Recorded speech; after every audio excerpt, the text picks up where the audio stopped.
Hey, what's up, guys? So, listen, this is my full, complete coverage, all right, of the Tory Lanez trial.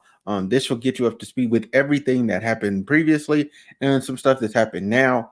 Yeah, it's broken down into parts, but I put it all together, and it's gonna catch you. You're gonna get so many details from this. Thank you in advance for watching, and see you later. Hey, yo, what's up, y'all? No intro, none of that, none of that. We here, we getting straight to the business, okay? I'm not gonna drag it out for you guys. Let's get to it. So boom, we got this. Via Black Tea blog. I'm gonna go on ahead and give them a subscribe. I hope you subscribe to me as well. I'm gonna play the what the attorney says, and then we gonna jump back here and we're gonna get into this. Breaking the Tory Lanez trial, we had opening statements. Opening statements are still actually going. We have to pause midway through for lunch. Better than TV. If you watch the prosecution's opening statement, you would say guilty. If you then watch the defense's opening statement, you would say, what the hell is the prosecution thinking, charging him? Basically, the prosecution started with this story. They said that, hey, they're all at the party. And Tory is leaving the party with Meg. They're in the car. An argument breaks out, during which Meg says and insults his skills as a rap artist. This leads to a situation where she gets out of the car and he shoots at her feet. Okay, look, I'm gonna pause this very briefly. That is so fucking unbelievable. First of all, Megan doesn't make better music than Tory Lanez. Like that's just flat out. Never will happen. No, that's a no. That's a no. Never. Never. I need to look. Has she made better music than Tory Lanez? Ever. All right, let's go back. Yells dance bitch, and then the doctor takes out. Go back. The doctor takes out. And he shoots at her feet and yells dance bitch, and then there's no fucking way. There's no way that happened. No way. Anyway, let's keep going. Takes out 3 fragments of bullet wounds from her foot.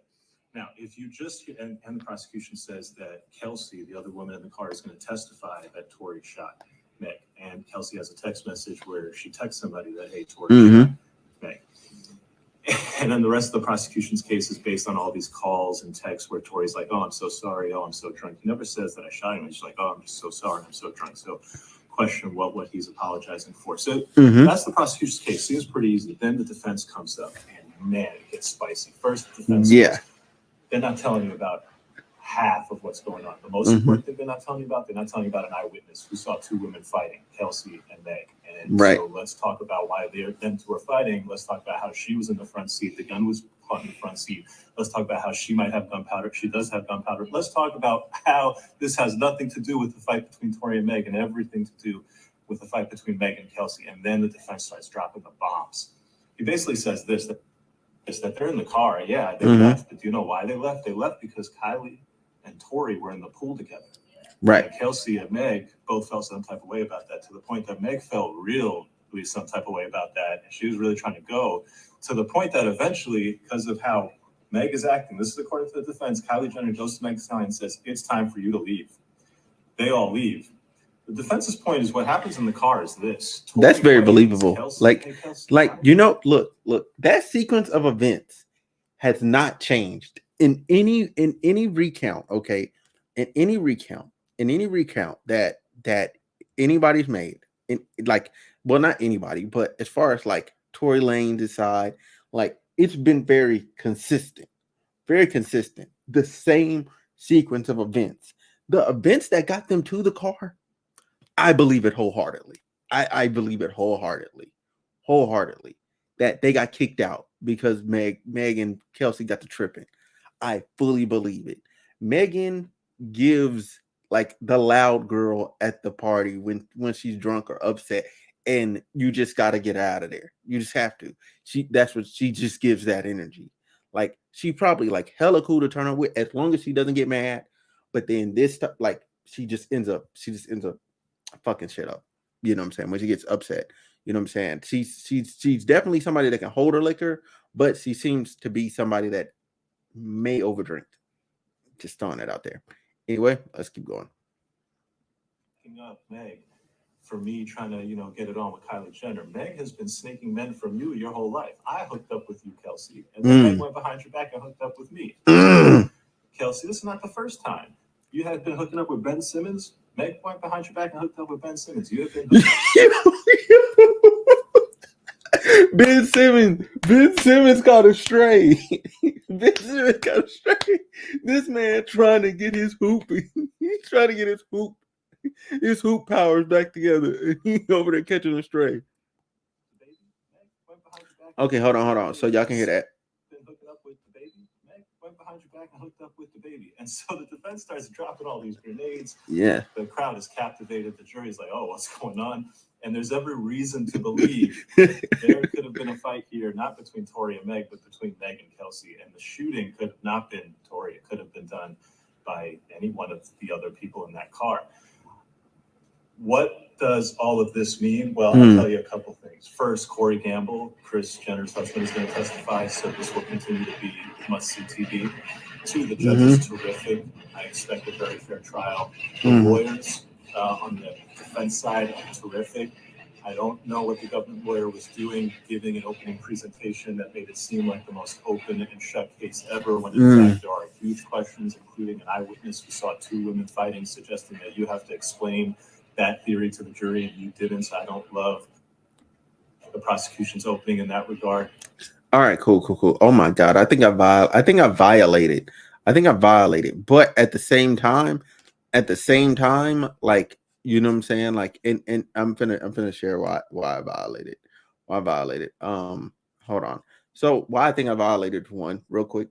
Before we get back into it, I played damn near that whole video, but that video's not hers. The video's technically not hers.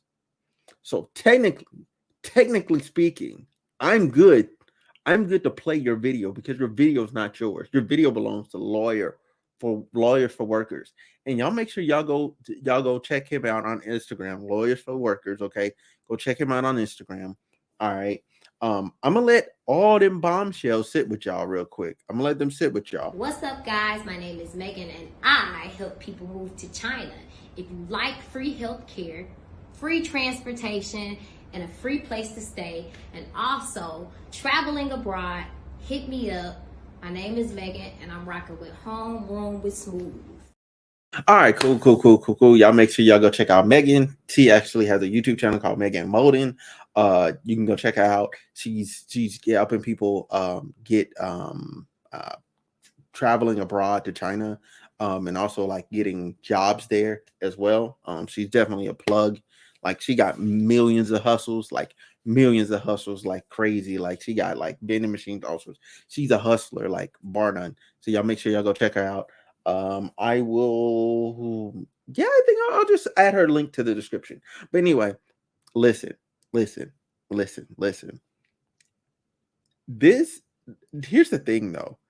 All of the people that I've seen online, okay, that went to the thing, right? That went to the court, went to the trial, and came back, okay, and came out.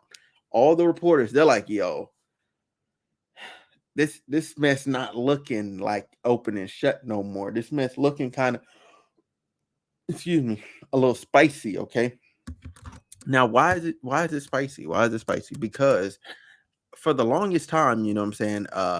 First of all, in that opening argument, okay, they shot Megan down, okay? Because Megan, if you remember her TV interview, she said she did not have sexual relations with Tory Lanez. Like, their relationship wasn't sexual. They were close, but they weren't sexual. The persecution just gives it up off rip. Said, yo, they was fucking. Okay, no, he didn't say it like that. He said they was intimate. Okay, he said they was intimate. All right, so, and I see people online trying to like play into like the intimate word. Like, no, y'all know what intimate means. Okay, y'all know what intimate means. You don't say intimate if y'all want fucking. Not in court. You don't waste that word in court. That was fucking, okay. And the reason why the persecution did that, because here's the thing. If they don't establish the truth, right, in opening arguments and get that out the way. That's something that they can use against them, like saying, hey, she's lied about. I mean, they're still gonna do it, but at least they came clean about it up front. All right. Two, I do want to double back and talk about that third, like, because he's facing assault, unlawful possession of a firearm, and negligent discharge of a firearm. You can't have assault and negligent discharge of a firearm, because assault has intent. Negligent negligent discharge is not no intent. Like you didn't mean it. That's an accident. Negligent discharge is an accident.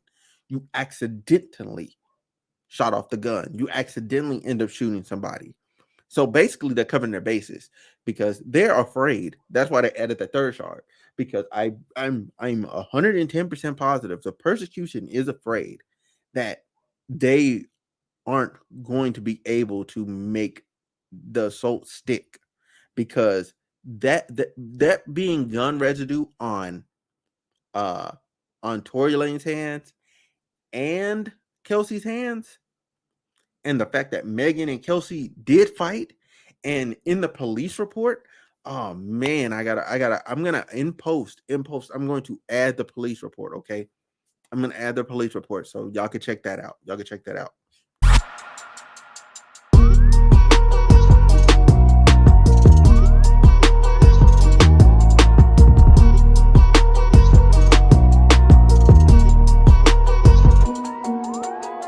All right.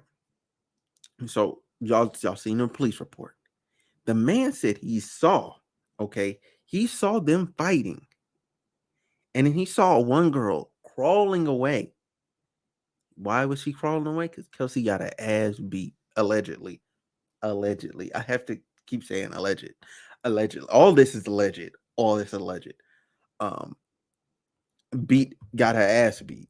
And then obviously, what do niggas do when they get their ass beat? Okay. They don't take the L, especially when everybody's been drinking. You're not finna take the L. What you finna do? Let's be real. Everybody goes to the trunk. Everybody go get the tool. They go get the toolie. Right? Now, here's the key thing. Here, right? One, the gun went off 5 times. They established that in the police report as well. Like, you go look at it, all three, when you seen it on screen, all of it was, all witnesses were consistent. 5 shots. Consistent. There was the one, he was like 3 to 5, you know what I'm saying? But consistently 5. All right. And then there's a phrase after that says, "What are you doing?" Right.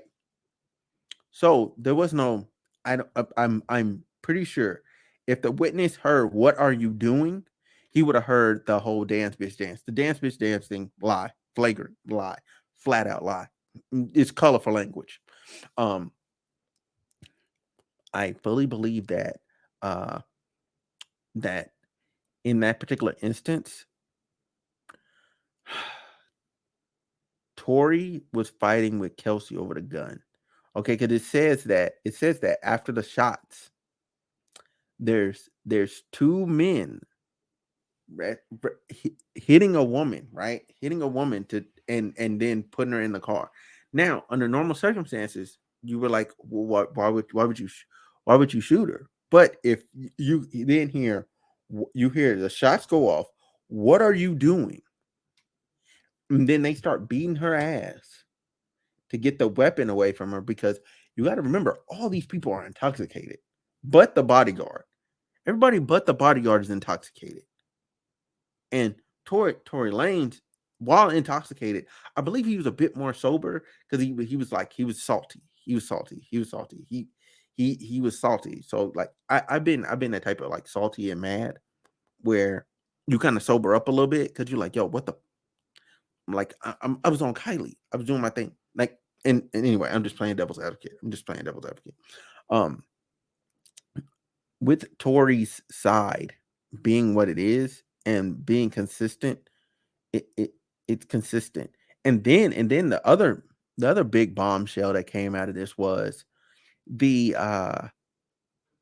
the people, the police, they didn't properly mark any of the evidence, the shells, the blood, like nothing. They didn't properly mark anything, so the police can't be a witness.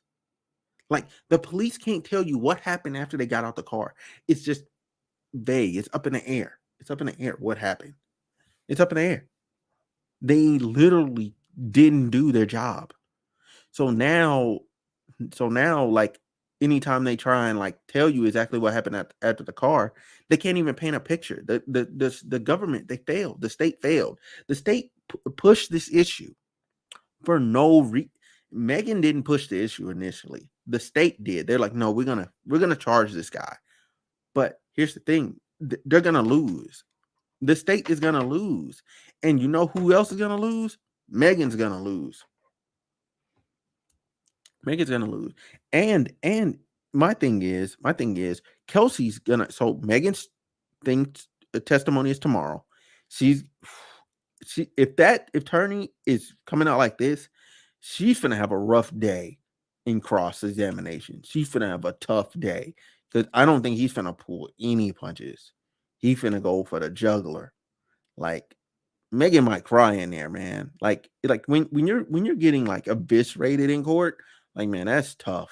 That's tough. I wish that on nobody. So with that said, Kelsey's gonna testify, I believe, either tomorrow or Wednesday, because because I believe she's now signed up an immunity deal, right? Because Kelsey knows that because her hand's on the gun, if Tory beats this case, right, Tory gets off. She's the next person that everybody's gonna have to look at. She's the next one, and she's gonna end up going to jail. Just straight up, she's gonna end up going to jail. And it's what it is. She's gonna go to jail. You know what I'm saying? Like, she's not gonna be able to escape, because if Tory's already proven innocent, that trial is gonna be used against you, and you're going to jail. That's it, plain and simple. You're going to jail. But let me know what y'all think about all of this in the comment section down below. You know what I'm saying? If y'all got some other information, throw it in the comments. I'm gonna be here every fucking night. Every morning. By the time you guys get this, it'll be in the morning. So every morning, I'm going to update you on what happened the previous day. So when you walk into the trial today, you can walk in there like, I'm ready to go. I tried to cut as much fluff and bullshit from all the other stuff that people were saying. Like that guy, that Lawyers for Worker guy, he's been pretty phenomenal. So I like him. But there was a black dude too. But his is over a longer live stream. On IG, like he was giving out mad info. So I might use him tomorrow, because it seems like he's a bit more like thorough. Like, he gave out everything. That's how I know about that. And then also, I know about the objection that happened early on in the case, and it was sustained. So whatever the persecution tried to get going, there's a point where that's out. Whatever narrative they were trying to paint is out. So yeah, we'll be here. Let's see. We're finally gonna get a resolution. Hopefully by 2023, we will know who the fuck shot Megan. Y'all have a good night.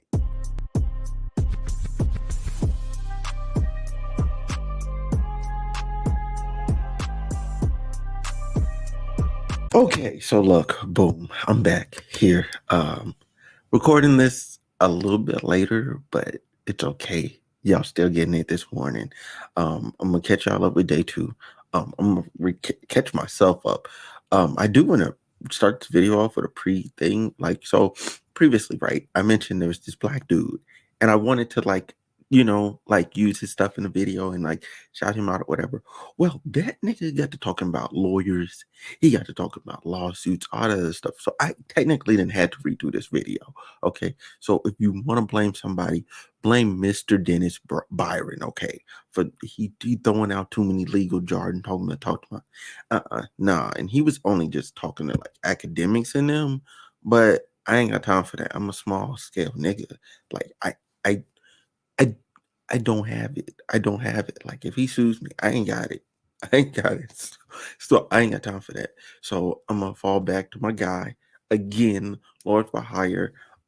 Because and I'll say this: like I watched Mr. Dennis Barnes conversation with academics. It was boring. It was a bit boring. It was a bit boring. Academics was like doing most of it, but academics learned everything he learned from uh Milo, Mob,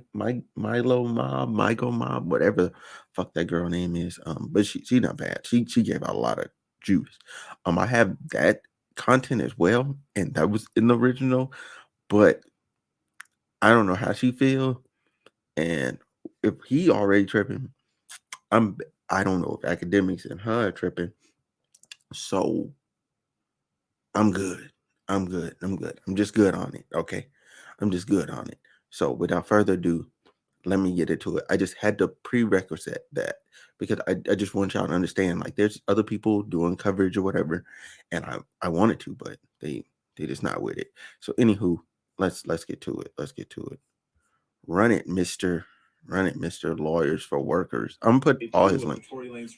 I'm put all his links in the fucking bio. All right.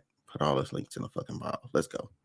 Way it started with Meg the Stallion testifying. I'm going to take you through what she testified about in the morning. We're currently on lunch break. She's going to come back and complete her testimony this afternoon. It started with questions about Tory Lanez. She testified that she knew him only for a short time leading up to this incident. They were friends. She was asked, were you intimate? She said yes. She was at... So she... Dude, how can... Look, this trial is gonna come down to credibility. How she been lying for 2 years? How you been lying for 2 years? Anyway, let's keep going. Were you exclusive? She said quite happily no. Then they asked her about her relationship with Kelsey. She's quite happily no. So was you fucking the baby and Ben Simmons or no? No, okay, no, I can't be that way. Anyway, let's keep going. She's known Kelsey since freshman year of college. How do you know her? How would you describe the relationship? I found her answer very interesting. She said, I quote, we did everything together. They asked her, hey, how do you feel about...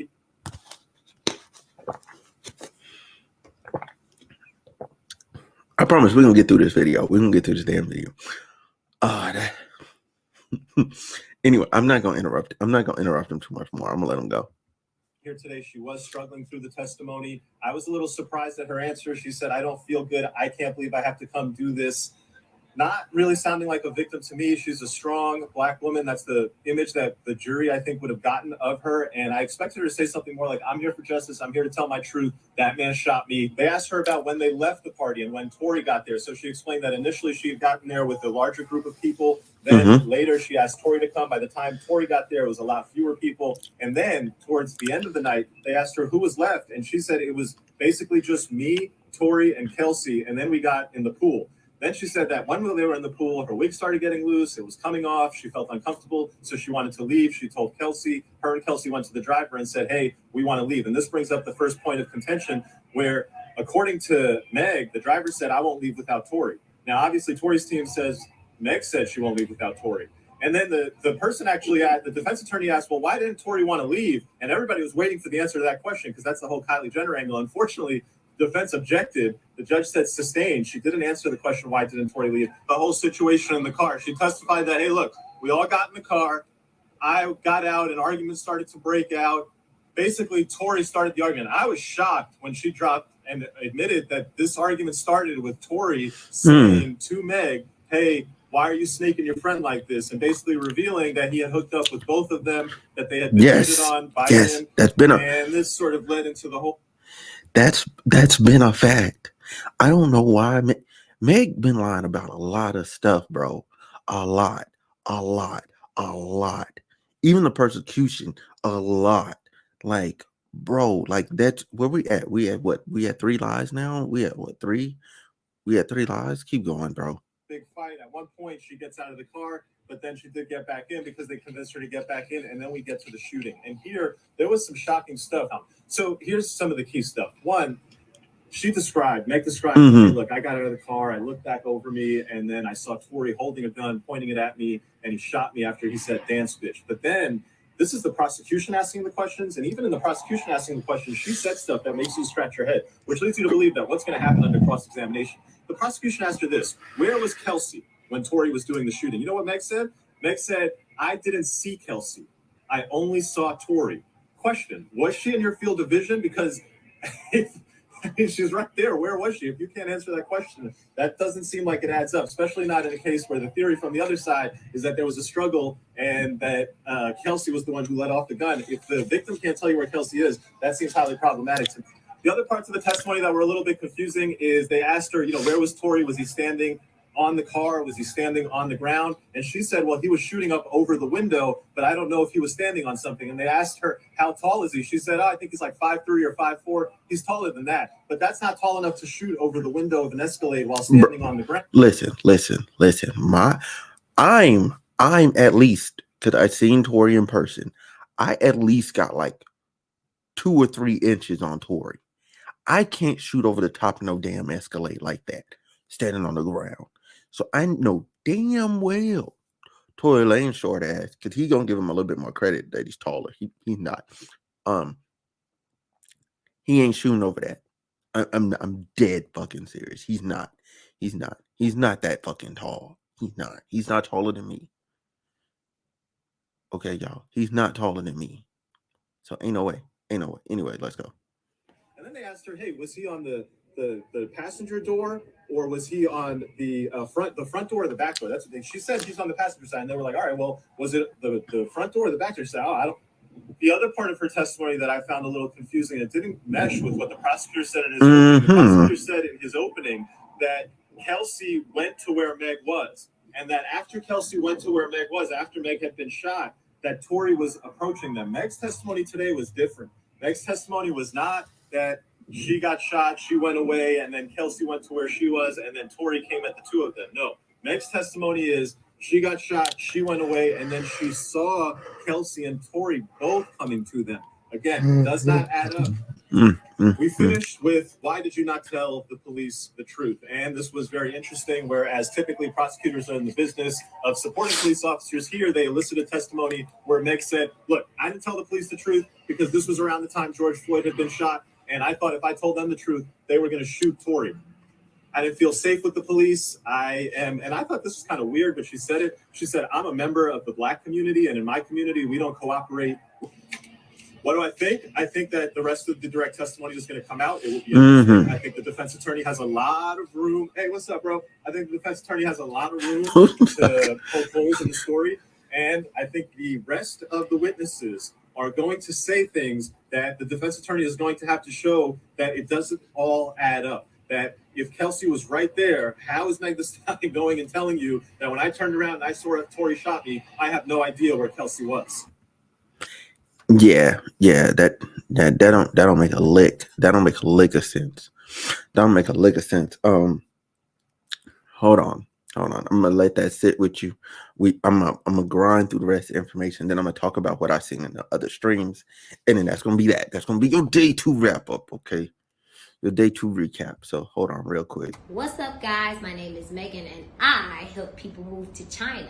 If you like free health care, free transportation, and a free place to stay, and also traveling abroad, hit me up. My name is Megan, and I'm rocking with Homeroom with Smooth. All right. Y'all make sure y'all go check out Megan. I'm put the irony that I'm covering a Megan and then I'm promoting a Megan. Anyway, y'all make sure y'all go check her out. Her link is gonna be in the description box, per usual. Anyway, we got the last little bit of my man here, Lawyers for Workers. Okay, y'all make sure y'all check them the fuck out. Okay, check this man out. He's on Instagram. He's on TikTok. I don't know if he has a YouTube. Don't know. But I know he has Instagram and he has TikTok, and I'll be plugging those in the description box. Anyway, because y'all gotta follow him for this kind service. He's doing us a service. Okay, this man is the star of the show. He's literally the star of the show. His content, I personally speaking, I like his the best. Um, the other ones they give a lot more information, but his is the best. Just entertainment value, and it's concise. Anyway, let's go. Two of the trials in the books. Meg Thee Stallion has finished testifying. Let me catch you up on what happened in the afternoon session. It started with the prosecutor leading with this. She said, "Hey, Meg, I know we went a little fast this morning. I want to slow down."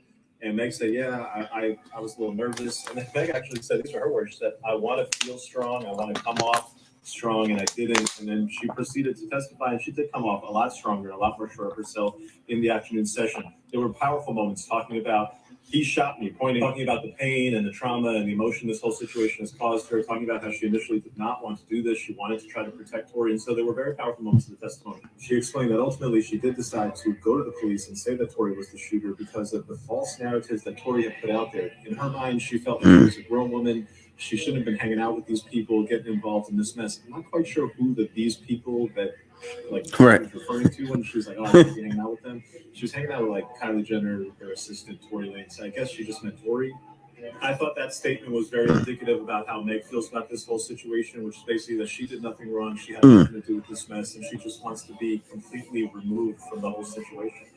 She denied that Kylie Jenner told her to leave. She denied that the security guard, and Kelsey had at one point left and then came back because she said, "I want to go back to get Tory." She said that it was the security guard who wouldn't leave without Tory, and that's why she was there. But at the same time, she also admitted that she didn't want to leave without Tory. So again, there was a lot of this. She just didn't want to say anything that made her image look bad, and I don't know why. She denied that there was any sort of relationship between Kelsey and Tory, which could have led to her being accused of going behind Kelsey's back. How is what he's? How is him saying? How is her? She does realize she just put her foot in her mouth, right? Because now, you know what? I'm gonna let y'all watch. Because I know more than y'all. So I'm gonna let him cook. In the car, she admits that in the car, Kelsey accused her of going behind her back. So I don't know how she's denying that there's no relationship. The defense attorney asked her, "Hey, what did Kelsey mean when Kelsey said that this isn't the first time you've gone behind my back?" And Meg said, "Oh, I don't know." Then we get to the shooting sequence, and I think the defense attorney did a really good job here focusing on the yeah. Look, you can't say that, "Yo, you went behind my back," right? If Kelsey and Tory didn't have anything going on, that don't make sense. It don't add up. You're trying to save face. You're trying to save character. Listen, it's 2 years ago. Okay, look, just straight up be honest. Look, my mother just died. I was an alcoholic. I was drinking too much. I was drinking on stream. I was drinking in the clubs. I was drinking at home. I was drinking. Okay. And I started to do behavior that was not becoming of me. The way I just said that, right, and taking all the earnest on her, right, just admitting all fault, just take it all on her. You're already a victim. You're gonna get the sympathy card of, "Oh my God, look, she's going through all of this." You're not playing on your fucking cards. Whoever the fuck coached you was terrible. Okay, if she wanted this to be over and with a W, whoever coached her was terrible. You see how I came up with that on the fly, like boom, boom. Get emotions, get people involved, get people feeling her. Like, because if you say it and you take all earnest on you, right? What the fuck the defense gonna do besides look like an asshole? Look like an asshole. You know what I'm saying? And then there's no holes to poke in your story. But now I bet he's finna say it. I bet he's finna get into it. That, hey, did Meg Thee Stallion actually see who was shooting the gun? I don't think there's any doubt that 5 shots rang out. The question is, who pulled the trigger? Was somebody pointing at her, and who? The defense attorney established this, that Meg is in the front seat, front passenger, that Kelsey is directly behind Meg, and that Tory is in the rear passenger seat. He got Meg to testify this. Meg gets out of the car, shoot. Listen, that car, that placement, the placement of where people are is important. So I'm gonna go back and play that again for y'all because this is important. Out that 5 shots rang out. The question is, who pulled the trigger? Was somebody pointing at her, and who? The defense attorney established this: that Meg is in the front seat, passenger, that Kelsey is directly behind Meg, behind her. Tory is in the rear passenger seat. Right. He got Meg to testify this. Meg gets out of the car. She walks a couple steps to the front of the car by the absolute front, and then she goes a couple steps beyond that. All of this took a couple seconds. Within that time, apparently, Tory Lanez has made it from the rear passenger seat to now being on the passenger side. And from the passenger side, he pulls out a gun. She said he pulled the gun. From where, it's not clear, but he pulled the gun. He points it at her and shoots 5 times. Right before shooting, he yelled, "Dance, bitch," leading her to turn around and then see him with the gun. He pulls it, points, shoots. Where's Kelsey in all this? She has no idea. What does she then do? She then crawls away. The part that the defense attorney focused on is how, in a matter of seconds, does he get from the rear passenger to having a gun in his hand to being on the passenger side in position to shoot over the window at you, all in a matter of seconds. To me, there had to be something else that happened, and that Tory Lanez ain't John Wick. Okay, if the question was, did John Wick shoot you? Absolutely. This nigga could have shot her from the fucking trunk. You know what I'm saying? But that's not the case. That's not what we're dealing with right now. Oh my ass lip ass. Anyway, let's keep going. Sequence of events from the time she got out of the car and the time the shots rang out. And then she completely denied that there was any sort of altercation between her and Kelsey. As to whether there was an altercation between Kelsey and Tory, and there has to be some altercations because there was a fingernail on the ground and there's jewelry on the ground. And so and Kelsey has blood on her. Kelsey has her swimsuit strap. Megan ain't want to say this, but Megan beat Kelsey ass. Okay, Megan beat Kelsey ass. And again, I that police statement. Okay, if you go back to my first video, the police statement that's in there. Okay, I edited it in. The dude said he's seen 2 women fighting. One of them got their ass beat and start crawling up his driveway.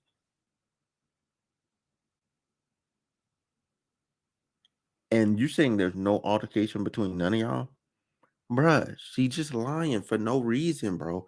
She lying for no reason. When witness number 1, when the dude that gave the witness that gave the best testimony ever on paper, when he gets to the stand on I believe it's day 4, bruh, Megan gonna look like so much more of a liar. Like, she's lying now. She's lying then. She lied to Gayle King.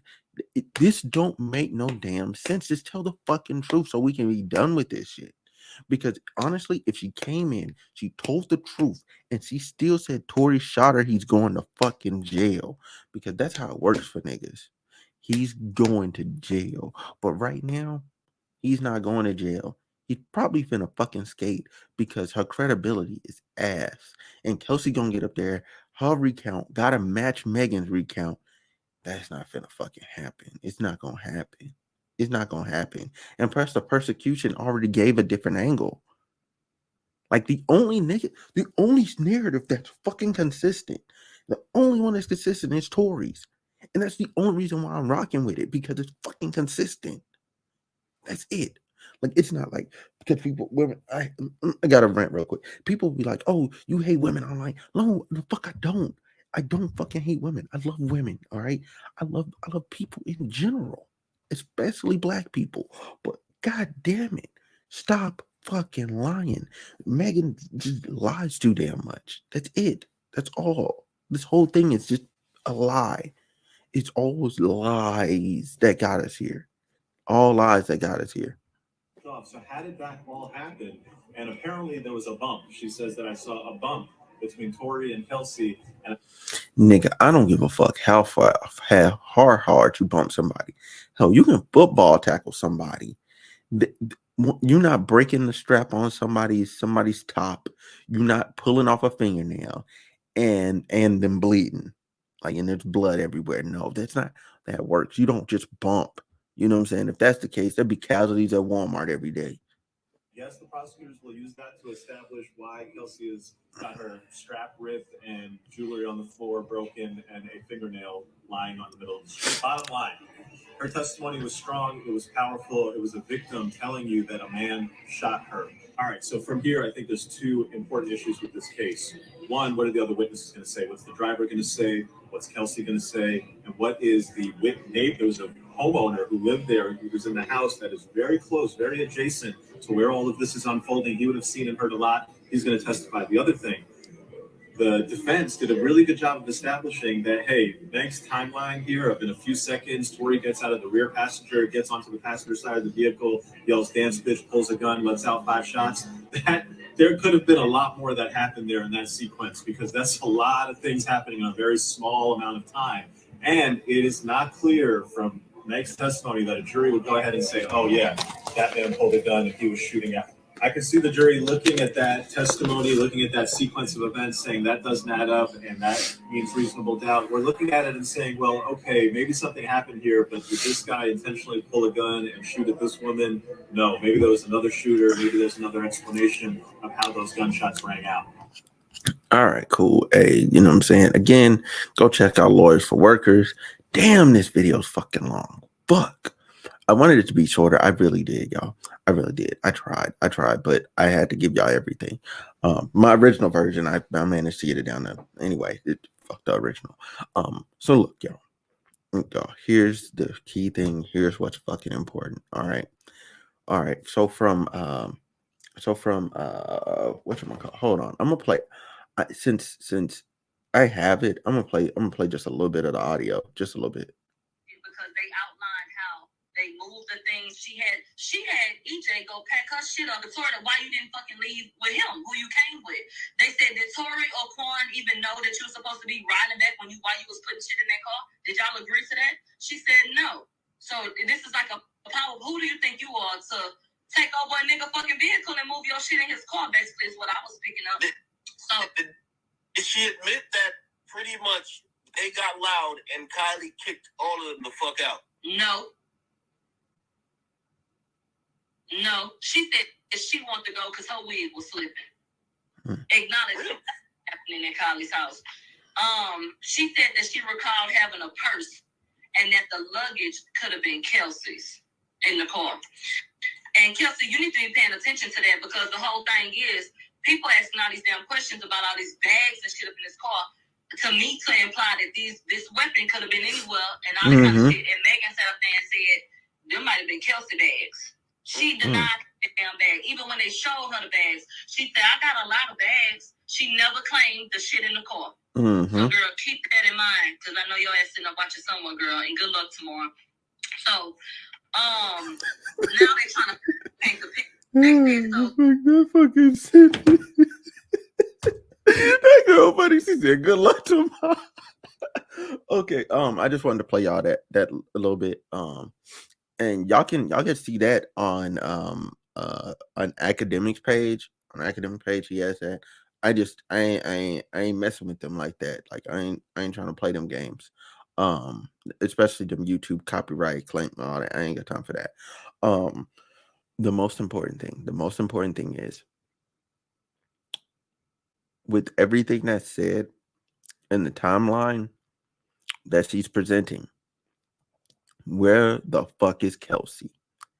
That's the elephant in the room. Where the fuck is Kelsey?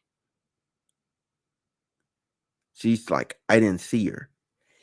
It's not, look, if Kelsey has gunshot residue on her, right? And Tory's hanging. Here's the key kicker. Here's the kicker. She said he's hanging out of the vehicle, shooting over the top. Where the fuck is Kelsey to where she's getting gunshot residue on her? Where's she at? That is the key thing. That's the key thing. That is the takeaway. As Kelsey takes the stand today, all right, on day 3.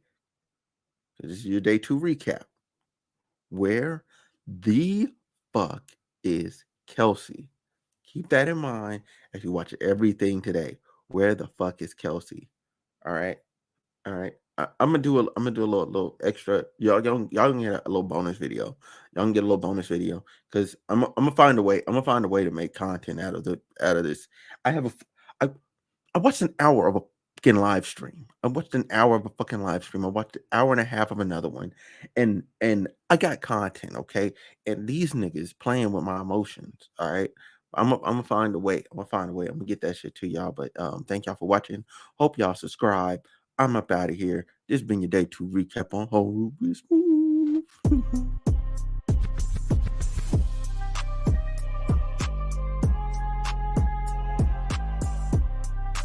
All right, y'all. So look, this is episode. I can't take myself seriously. It's episode 177. I mean, I try so hard. I try so hard, but once I'm in front of the camera with other people, I just become a goofball. So anyway, this episode 177. We are talking about the Meg Thee Stallion trial. Y'all like, okay, what have y'all heard thus far? I heard that she's petty, bougie, and ratchet.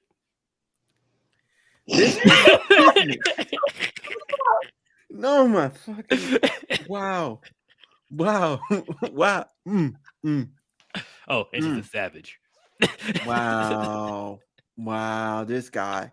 Wow, Shar, anything? Yeah, I've been hearing about the bits and pieces from the trial. I heard there's a friend. It sounds very shady. That is like, the way that this friend is testifying just makes, like, you can tell that they're not a good friend of Meg's. And then I heard, like, I guess Tory Lanez is that what's his name? That's his name, right? Yeah. Tory Lanez is he had brought his child to court, try to make him look like the good guy. That's what I heard. Okay. All right, cool. So look, let's just get caught up, okay? Let's just get caught up real quickly. So, that's just me. All right. So boom, let's do this.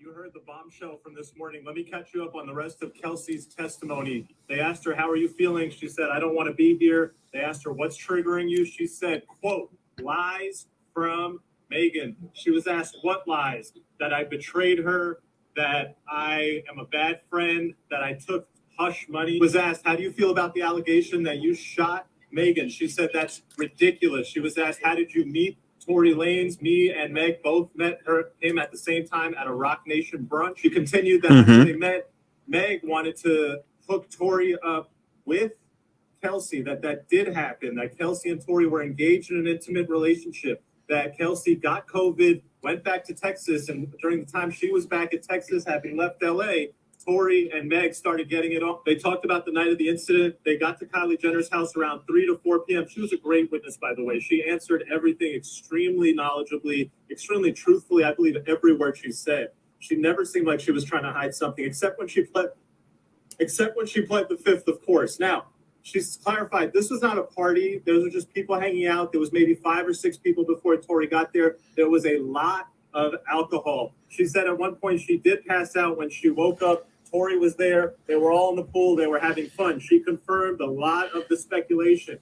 Tory was hooking up or trying to hook up, flirting with Kylie in the pool. Meg was very agitated, trying to leave with Tory. Tory did not want to leave. She contradicted Meg's testimony. Meg said, I don't remember ever leaving once and then coming back. Kelsey testified they all got in the car. They left without Tory. As they were going, Meg is rambling, being just weird, and then says, I forgot my slipper. Let's go back. They all go back to get her slipper. Then they grab Tory. Kelsey didn't go in at that point when they went back. But when they came out, Meg came out with Tory, and Meg said to Kelsey, bitch, Kylie told us it's time for us to go. Tory drops the bombshell that he had been hooking up with Meg. Kelsey did not know this. The first time she learned this is in that car.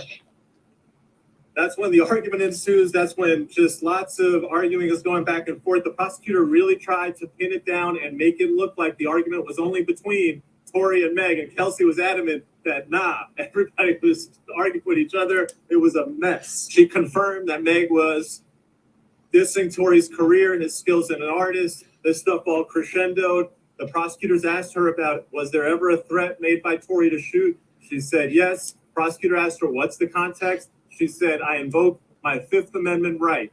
You can only invoke your fifth if the testimony that you are compelled to give will incriminate you, meaning that the context around the threat, if Meg will not tell us, if Kelsey tells us, it would incriminate her.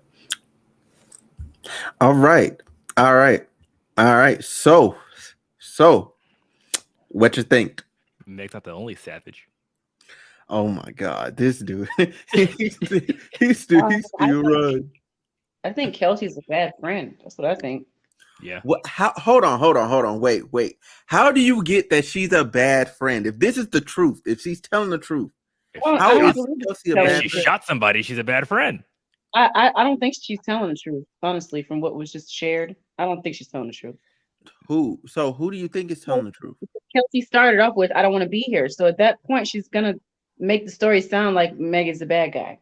Well, I took it as with everything that they're saying, it looks like she had a more active role in it. So it seemed if I'm taking all this in, it sounds like they're fucking fighting over a fucking dude, which is fucking stupid. And then if she's invoking her Fifth Amendment right, it sounds like she was the shooter or told somebody to shoot or did something, and she's gonna go incriminate herself that she had something to do with it. So if that's true, that means she's a bad friend. Exactly. Right. So cool. So look, we got more information. I'm not done. I'm loaded up today. So let's go. And it gets crazier. We are on a 15-minute break. Got to get back into the courtroom very quickly. I sat at 12 o'clock directly in Kelsey's line of vision. I watched her testify. I watched her deny that Tory threatened to shoot her. I watched her confess that she lied to the police when she said that. The reason why she was lying to the police, the investigators, is because she wanted to protect herself. OMG. The rest of the testimony that we just saw in the after lunch session was a prosecutor holding on for dear life to a recording between her, a police investigator, and another LA County prosecutor, and Kelsey, and just replaying that recording and saying, "Kelsey, didn't you say this?" And Kelsey saying, "I did." "Kelsey, is that true?" And Kelsey saying, "No, I lied." Did the LA County prosecutors give Kelsey immunity? I think so. They did, didn't they? That's what I reported this morning. That's what I saw in this courtroom. Does Kelsey sound like a believable witness? No. Is Tory Lanez accusing her of being the shooter? Yes. I'll tell you something. That jury, most of them, it looked like they had their mind made up. I don't know which way, but they saw that person say that I lied about all that to protect myself. They're going to hear that there was gunshot residue on her. All right. So, what do you guys think about that? I'm sticking to everything I said. I don't trust Kelsey. She sounds shady as fuck. I'm with him. I wouldn't. Now that she has admitted that she's lied, I don't believe anything she's saying at this point. But my thing is this is my thing. If I am spitballing over here, okay, she had something to do with it because that's the only reason why you get immunity. But incriminate yourself. Yeah. But she's also not saying anything because other people are involved, and it might, and it might be, like it might be Tory as well too, and that's why she's saying, hey, I'm pleading the fifth, because if she divulges the information, she's gonna incriminate somebody else. Because if you have immunity, why do you need to plead the fifth as well too? Yeah, I think she has something to do with it also. Yeah. I definitely think. And she's still covering for somebody. Yeah, she's either covering for herself or Tory. I don't know which one. Well, she's scot free for herself because she has immunity. So she's also covering for someone else. Yeah. Okay. So, all right, one more, and then we're done, and then we'll move on to just a general discussion. Here we go. We are done. Kelsey is not done. She will be back tomorrow for another day of testimony. In fact, the opening direct examination by the prosecution of Kelsey started in the morning. It's still not finished. It's going to continue to tomorrow, and then we'll get cross-examination. Let me catch you up on what happened. Kelsey testified that everything that she had told prosecutors and investigators before, suggesting that Tory had shot at Meg, was a lie. That she did it, why? To protect herself. Why was she protecting herself? She didn't want to incriminate herself. And then there was this back and forth exchange that just kept going on. They were saying the same thing to each other. I don't know why the judge allowed it. The prosecutor's like, why? She's like, to protect myself. Why? To protect yourself from what? And she just kept saying, to protect myself. Finally, they moved on. Prosecutor's story basically comes down to this. They're introducing evidence that Kelsey seems to deny, but then doesn't seem to deny, as far as Tory making offers to say, hey, I'll give you this money when they're in the car and the police are coming up behind them and there's a helicopter overhead. Tory's like, yo, I'll give you $1 million. Don't say anything. And she's like, I didn't take that. I didn't know what he was talking about. And then there's another meeting that happens later on between Tory and her. And she says, I didn't take any money. But she, at the same time, doesn't deny that offers were made. The other part that prosecutors are using and hanging their hat on are messages after the shooting where Kelsey is communicating with other people, including a key text message where Kelsey says, Tory shot Meg. That was sent to Meg's security guard. For the cross-examination, what I'm looking and expecting for the defense to do is basically pin Kelsey as the shooter. They're going to start with the gunshot residue. They're going to say she's got gunshot residue on her. And then they're going to start pointing out to all, and there are so many, I don't even think you can cover them all, of the inconsistencies in the stories between Meg and Kelsey. One of the biggest inconsistencies that I can't make any sense of is Meg says that she was out of the car alone. Kelsey says, no, we were both out of the car. She said that today in court, we were both out of the car when the shots happened. Kelsey vehemently denied that she saw any type of shooting. And she kind of kept saying that there were just gunshots that went off. She did not admit how. I think a juror is going to go one of two ways. A juror is going to look at this and say she's been paid off. She's lying for Tory. Tory's a criminal mastermind, guilty. I think a juror might look at it and say she's trying to protect herself from incriminating herself about being involved in this shooting. And so she's lying, and maybe she's the shooter, and that's enough for me to say reasonable doubt the prosecution hasn't met their burden. We shall see. This case is not ending anytime soon. Stay tuned. Okay. So that's the last of it. All right. So I will pass it off to you guys, and I'll go. That's it. That exactly what he said is how I feel. I feel like with all these details, Tory threatened her or something and said, you better not go in the courtroom and say I did it.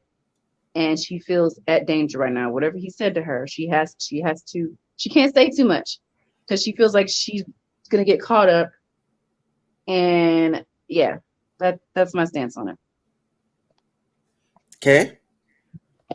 Like I said, I think she has a bigger role in it which is why she got immunity. Because if you're gonna plead the fifth anyway, then you wouldn't need immunity. And even though that she got use immunity, which pretty much means anything that she testifies, like she could sing like a canary, and they can't use anything she says against her. They would have to go find new evidence as well. So it could be a 2-and-2 thing. Like I said, she was involved, but also Tory has her afraid for her life as well too. So she's afraid of outside forces, not just him. But I do believe that she had a pretty big role in it. Okay, all right. These are two very interesting takes. I'm not in that. Like, first of all, I don't think Tory Lanez like to mob boss. I don't think he's like out here like capable of threatening someone to the point like or making a threat like come to fruition. Secondly, she has immunity. Like, if you want to talk, like you said, now it's the time to talk. And then my thing is, which a clip I sent you guys, but I didn't play, was because I played it in an earlier video, is because she walked in and immediately asked for immunity. I don't know too many other people that do that unless you have some portion of guilt.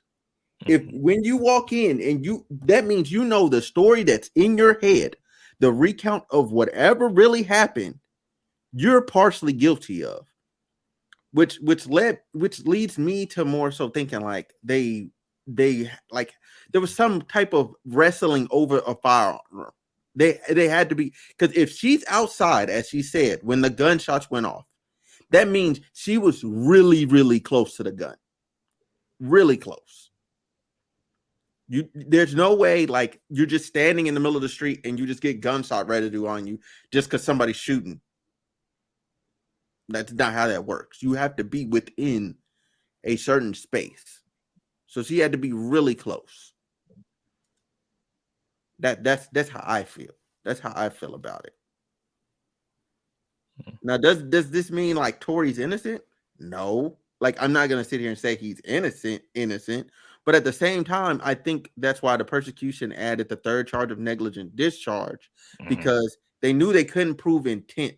Like, I think this whole event, like, my true take is it was unintentional. Like, nobody meant to shoot Megan.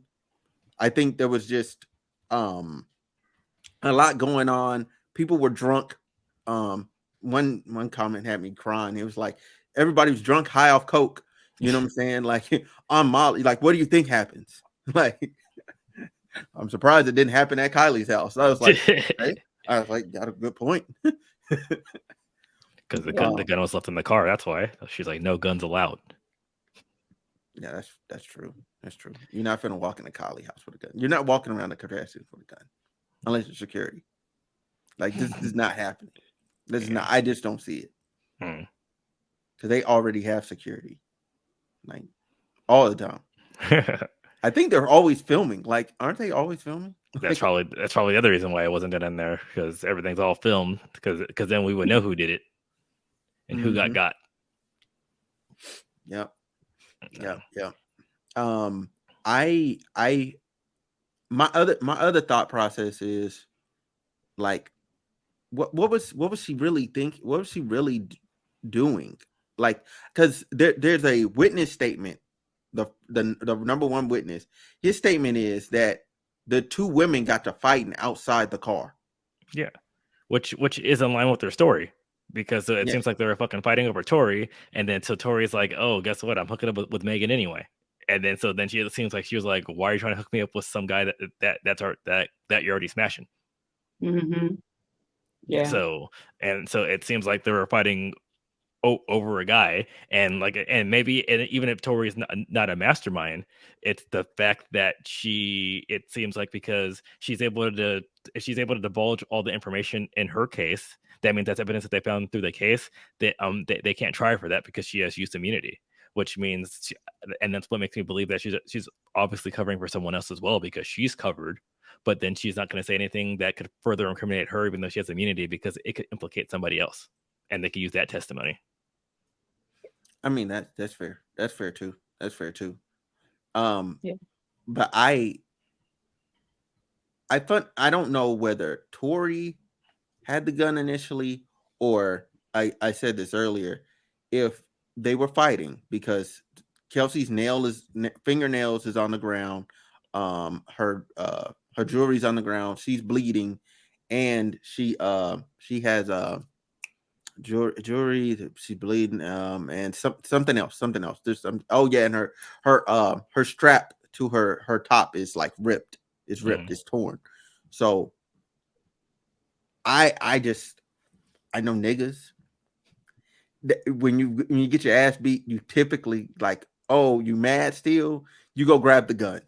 Like, that's just typically what happens. People get mad, they go back to the car, they go grab the gun. Yeah, who tough now? Like, you know, and yeah, that could be a thing too. And they just wrestled over it. Regardless, Kelsey has something to do with this. Yes. She's a bad friend. And she's a bad friend. Yeah. I'm still trying to understand, how is she a bad friend if Megan fucked her dude? Like, I'm not saying Megan's a good friend. I'm just saying she's a bad friend. I'm just saying that. So what part makes her a bad friend? Because she wanted to shoot her after she got her ass beat? She shot the bitch. That's what makes her a bad friend, and then she's fucking lying about it. But she also started off her testimony with, "I don't want to be here." Like, if you're my friend and you're on trial and you have to give details, I don't give a damn if you want to be there or not. You play your part. Like, why would you say that? But here's the thing: it's not about playing your part. It's about telling the truth. It's about. I understand it, but she's already admitted that she's been lying. Shit. Yeah, that's right. She's a bad friend. But Megan already admitted. that she lied. No, but she was lying to the police. She's like, oh, this and that too. They say it like that too, and put Megan out there. She a bad friend. Everybody's been lying at this point. There's nobody that's telling the truth. Just because everybody's lying does not mean that you get an excuse.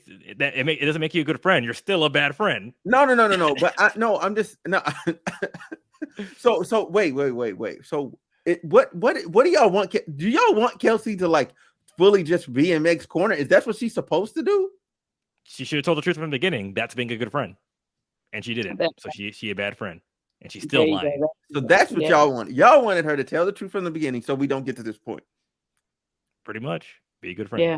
So be a good person. Being a good friend and be a good person. Okay, so Kelsey, woman that's pregnant with child, because it's supposed to just come right out and tell the truth.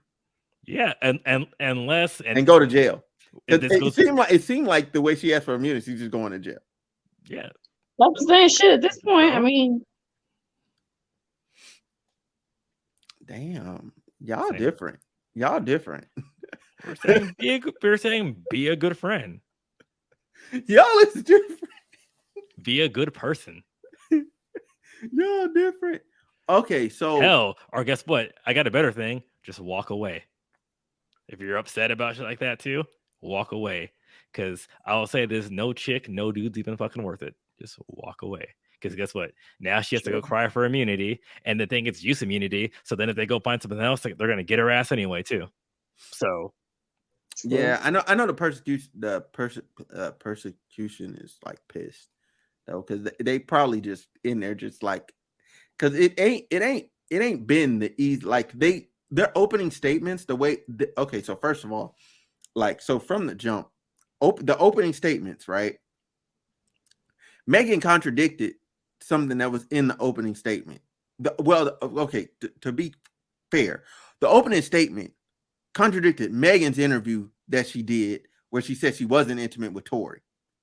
And then Megan contradicted a narrative that they put in the story or whatever about how the events went. Then you have Kelsey just basically taking a freaking nuke to everything that they was already building. And it's like, where do you go from it? Because my thing is, I'm looking forward to on the next witness should be the driver, and the one after that should be the witness that saw them fighting.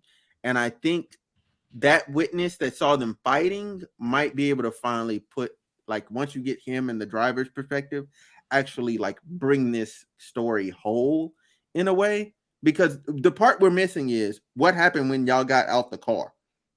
Yeah. That's what we're missing. That's it. That's the only part we're missing. Because two out of the three people, so out of Meg, Tory, and Kelsey, they agree that we went to Kylie's house. We had drinks. We left. Oh, also a part that was left out was Megan and Kelsey left originally, but came back. Mm-hmm. They left originally and came back. So that was something that was left out. But of that story, I had to go somewhere else to get it. With that, and then they left again after all the bags were put in the car. Left with Tory's driver. For some reason, they were convinced that Tory's driver would leave without him. That wasn't finna happen. They were trying to tell him to leave. He wouldn't leave. It's Tory's driver. Duh. They left. Obviously, all this stuff happens, but we don't know what happened. Like, y'all start arguing. You get out the car. What happened outside the car? And then where did this gun come from? That's it. That's really it. Tory, where did the gun come from? Who had it? Whose gun is it? Because it's not Tory, because he got a charge for having a firearm that's not his. Or is it his? No, it's unregistered. But okay, it could. There we go. Okay, could it be? Hey, I got you. Hey, I like that. It could be. Could he could have an unregistered firearm. That's fair. But yeah. Like there's just a lot of unanswered questions, and that's just what we need. Whose firearm is it? Where did it come from? And Tory. who the fuck pulled this shit out like a dummy? Mm-hmm. Because if there was no firearm involved, this would have went away. It would have disappeared. It's only because y'all went to the rich people's neighborhood and start firing off 5 rounds. Who does that? People who can't control their temper and bad friends. Yeah, Damn. all that. And the re-emphasis, bad friends. So okay. How do y'all think this is gonna go? How do y'all think this is gonna end? And we'll close. Well, now that she admitted that she's been lying, I don't know. She might have some time. I think right now, if I had to guess, I would say that I think the reasonable doubt. I think Tory might get off, and then they're gonna go look for new evidence to go get Kelsey. That's if I had to guess right now. That's possible, but this yeah, that's possible. That's unfortunate. That's unfortunate as fuck. I really just want this to be done. Like I'm really done with this. Like I was done with it a long time ago, and I said to myself, you know what? I'm not making no more video. Like no matter what came out after I made the first couple I did, I was like, no matter what happens, I'm not making anything else. But now since we're on a fact-finding mission, I was like, yeah, I might want to go ahead and make some videos. But I think that that one Megan should just straight up say she didn't see him shoot him. That's one. She didn't see it. Yeah, but she's already. But she already said it. But the way that she said it, yeah. Well, the trauma. The thing is, trauma plays stuff on there too. So she probably has to go over the event again too, because when shit's happening to you, sometimes you could feel like you saw something, and especially when people are saying other stuff too. So we just have to go in there, and whether she's lying on purpose, lying on accident, whatever like that too.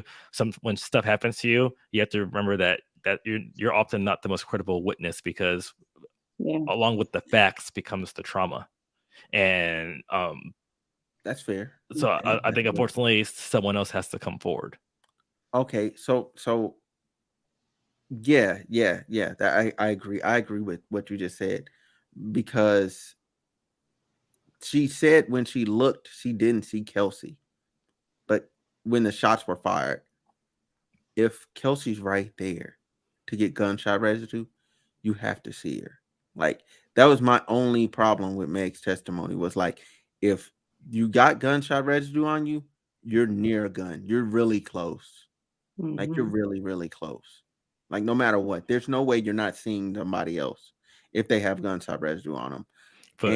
But who says that when she saw the gun, maybe Megan just turned away, and then she didn't see who pulled the trigger?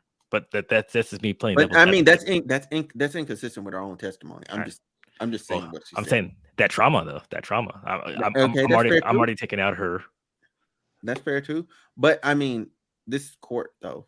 Court don't give a damn about trauma. It's with whatever you prove and whatever you say. Yeah. But I just want. I really would prefer if Kelsey just straight up said, "What the fuck happened?" Honestly, skip both of them. Tory, get on the damn stand. What the fuck actually happened? I plead the fifth. But I climbed that tree to get that Megan Thee Stallion though. Man, he got both. Kelsey fine too though. Like I was telling somebody that earlier. I said, Kelsey ain't no slouch, bruh. Like Kelsey fine too. Like I would have been like, look. I don't get Meg. Okay, that's fine. That's fine. Cool. I got Kelsey though. Kelsey look good. Kelsey look good. One of my friends told me she got a strong ass face, and I said, "Yo, I don't give a damn. Like what her facial features, how strong or not strong they are. Like her body though. Too bad her friendship ain't strong though. Shit." Man, shoot. Well, whatever Tory Lanez had, the mom was strong, because this shouldn't have happened. Like, how y'all do this to each other over Tory? like when you look at me, He Like, got what? the magic stick.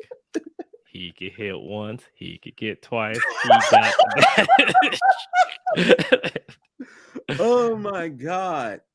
Oh, Wow. that's Okay. all. That's all I have. So I'm ready to wrap up. I don't All know what right, Char's cool. doing. So yeah, that's all I got. Either you got anything you guys got going on that yo, are we going to the opening of Nintendo World? Is that something we doing?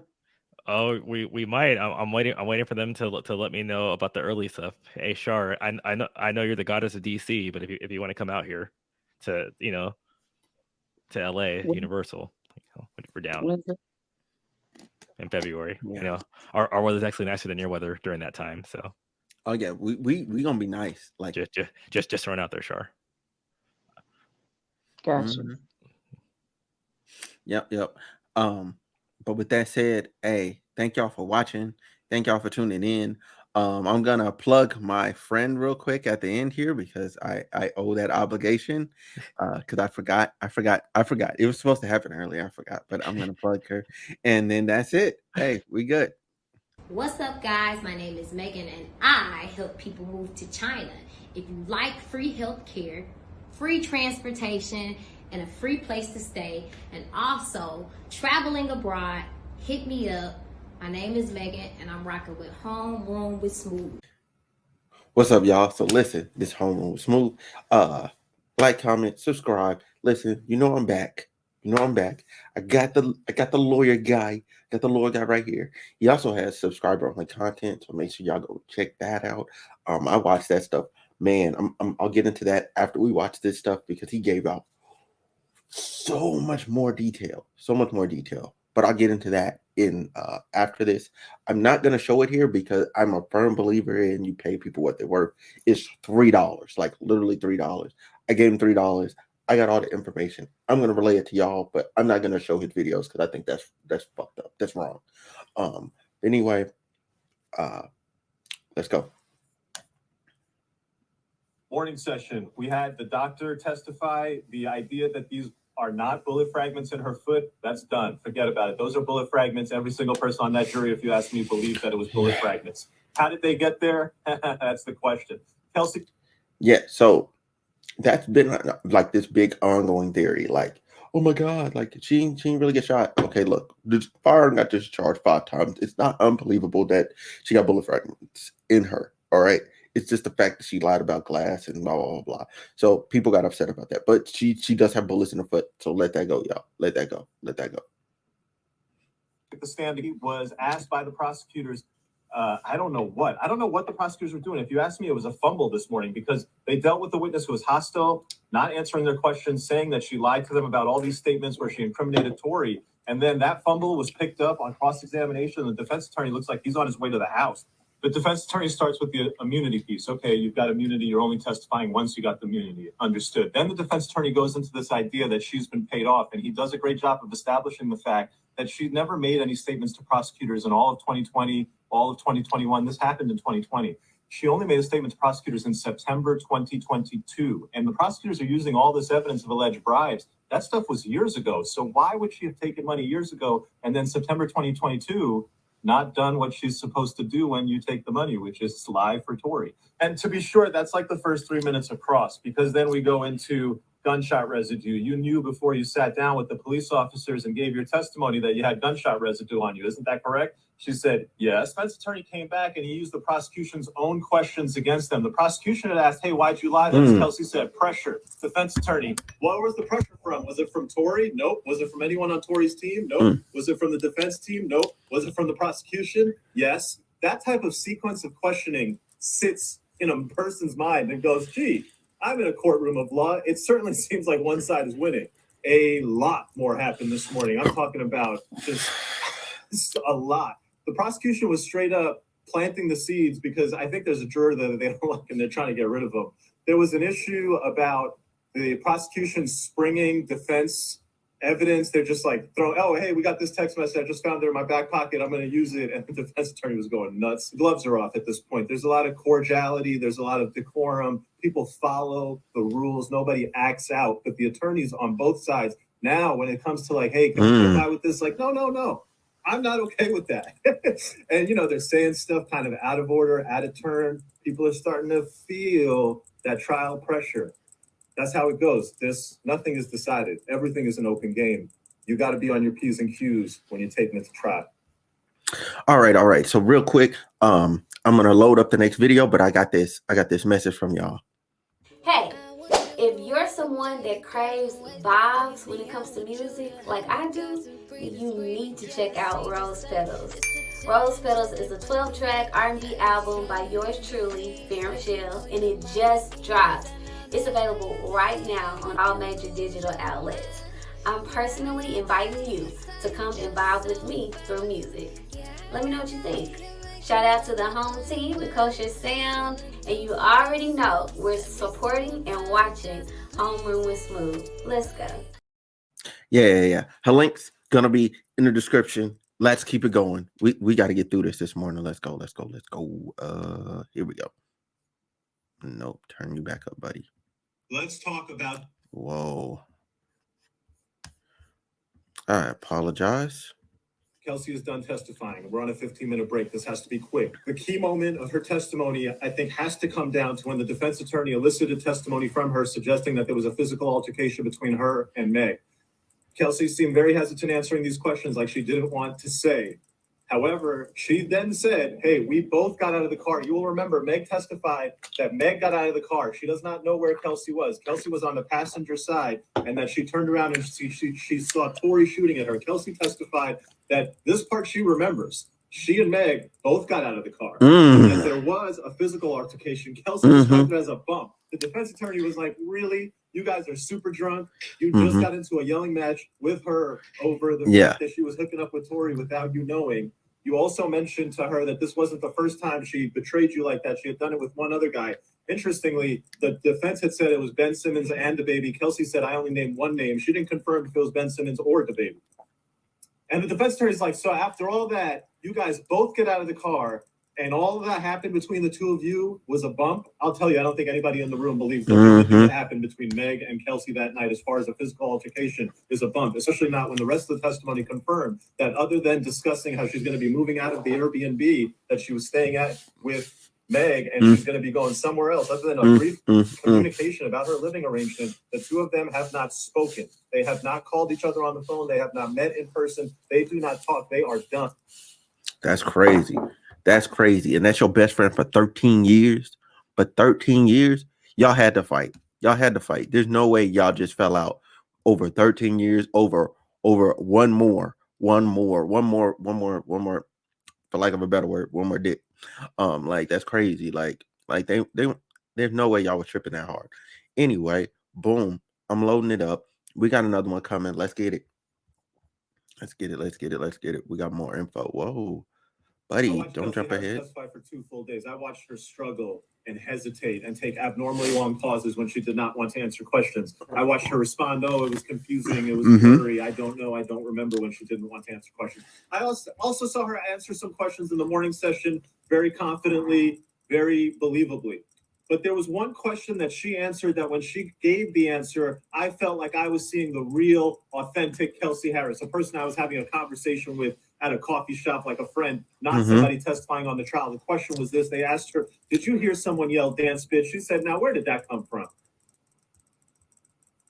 Those words that loomed so large over this trial, the fact that the prosecution claims, Meg claims, that somebody that Tory yelled dance bitch and pointed a gun at her. Kelsey Harris said, now where did that come from? She didn't just say, no, I didn't hear it. She said, where did that come from? And she said it in a very authentic manner. Like she, for the life of her, cannot figure out where in the hell that came. Boom. All right. So look, I don't know what they're thinking, the persecution right now. Like they gotta be, if I was that other lawyer, I'm shaking at what the defense attorney is doing to us right now. Okay. I would have already been shook when Kelsey flipped on it. Like they got played for immunity. Now Kelsey is poking mad holes in the story, muddy in the water. Is this gonna be enough for reasonable doubt? I don't know. Okay, I don't know, but I do have 2 more videos for y'all. But real quick, watch this. What's up, guys? My name is Megan, and I help people move to China. If you like free health care, free transportation, and a free place to stay, and also traveling abroad, hit me up. My name is Megan, and I'm rocking with Homeroom with Smooth. All right. So that is Megan Moden. She helps people move to China, teach, and all sorts of other stuff. Her link is going to be in the description down below. Anyway, let's keep it moving. Rest of Kelsey's testimony. Let's go. Boom. GSR expert. She basically said that, look, I know the following.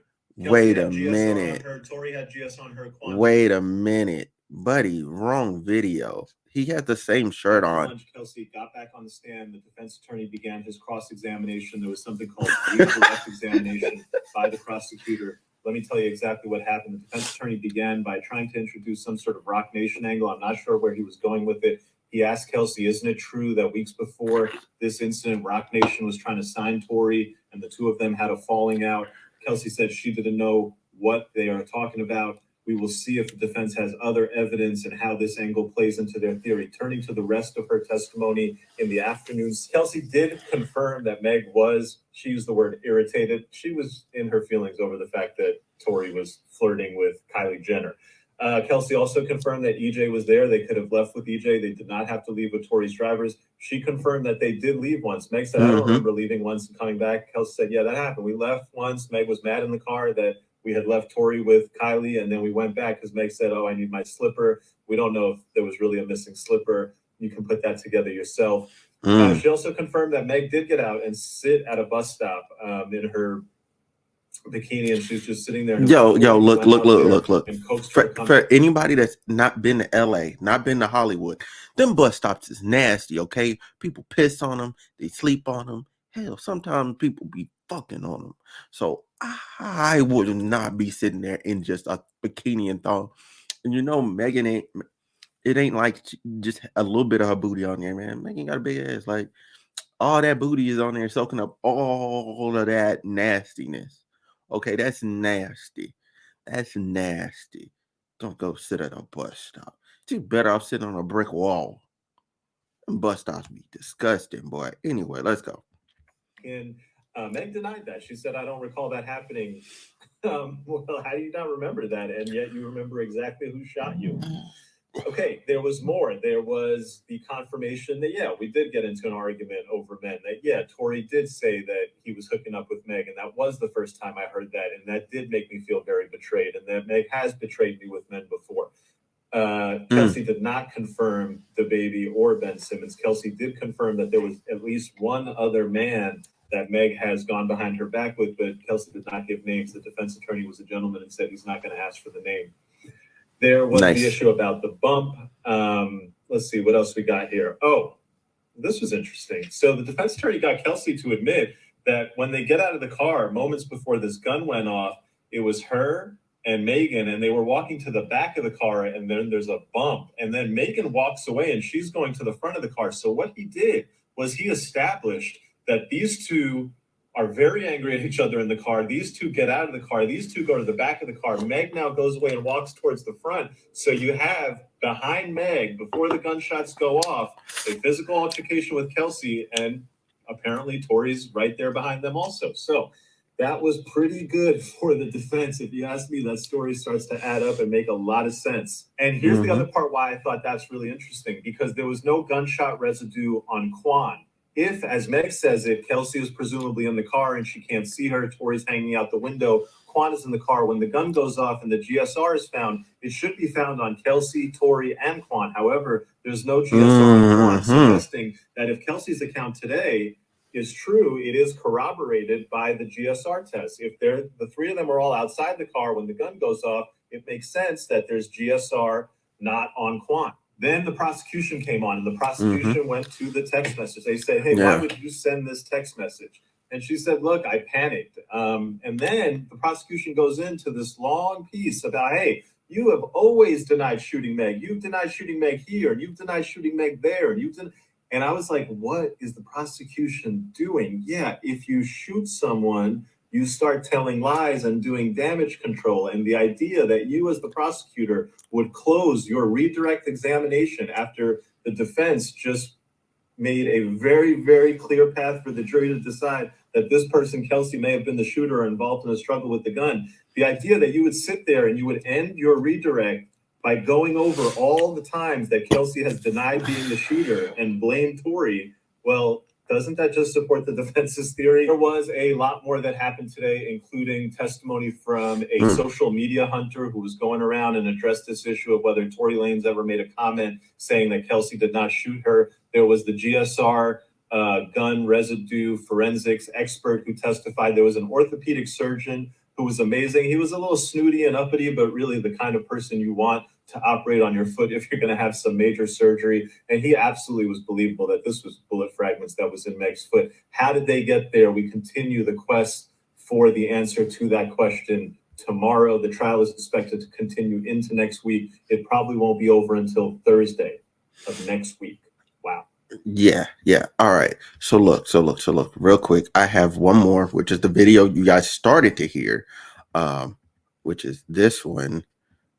My bad, y'all. I freaking clicked. He has the same shirt on, the same one. So look, this video is already getting a little long. So I'm gonna play this video. I'm gonna give y'all some of the tidbits of this, and then I'll make another video later on today, and I'll give y'all the rest of that info, as well as I think I might be able to get through most of what happened in day 5 of the trial. I might be able to put that out like tonight, especially because I'm off tonight. So you know what I'm saying, I don't have work tomorrow and all that other stuff.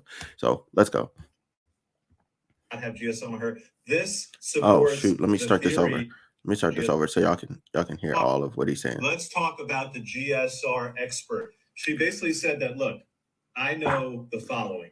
Kelsey had GSR on her. Tory had GS on her. Quan did not have GS on her. This supports the theory from the defense that Kelsey, Meg, Tory are all outside. There's a scuffle. There's a shot fired when Meg walks back towards the front of the car, leading to GSR on Tory and Kelsey, but not Quan. Meg's story that Quan was in the car and Kelsey was also in the car and Tory's hanging outside the car shooting, that doesn't make any sense, because then Kelsey and Quan would both have GSR. Quan did not have GSR. Interesting. The defense asked, hey, can you quantify? Can you tell us who had more GSR? The expert said, nah, they both just had GSR. That's all I can tell you. Okay. So now, a little bit of what he left out, though. A little bit of what he left out is, okay, so she starts, and this is the extra info I wanted to give you guys.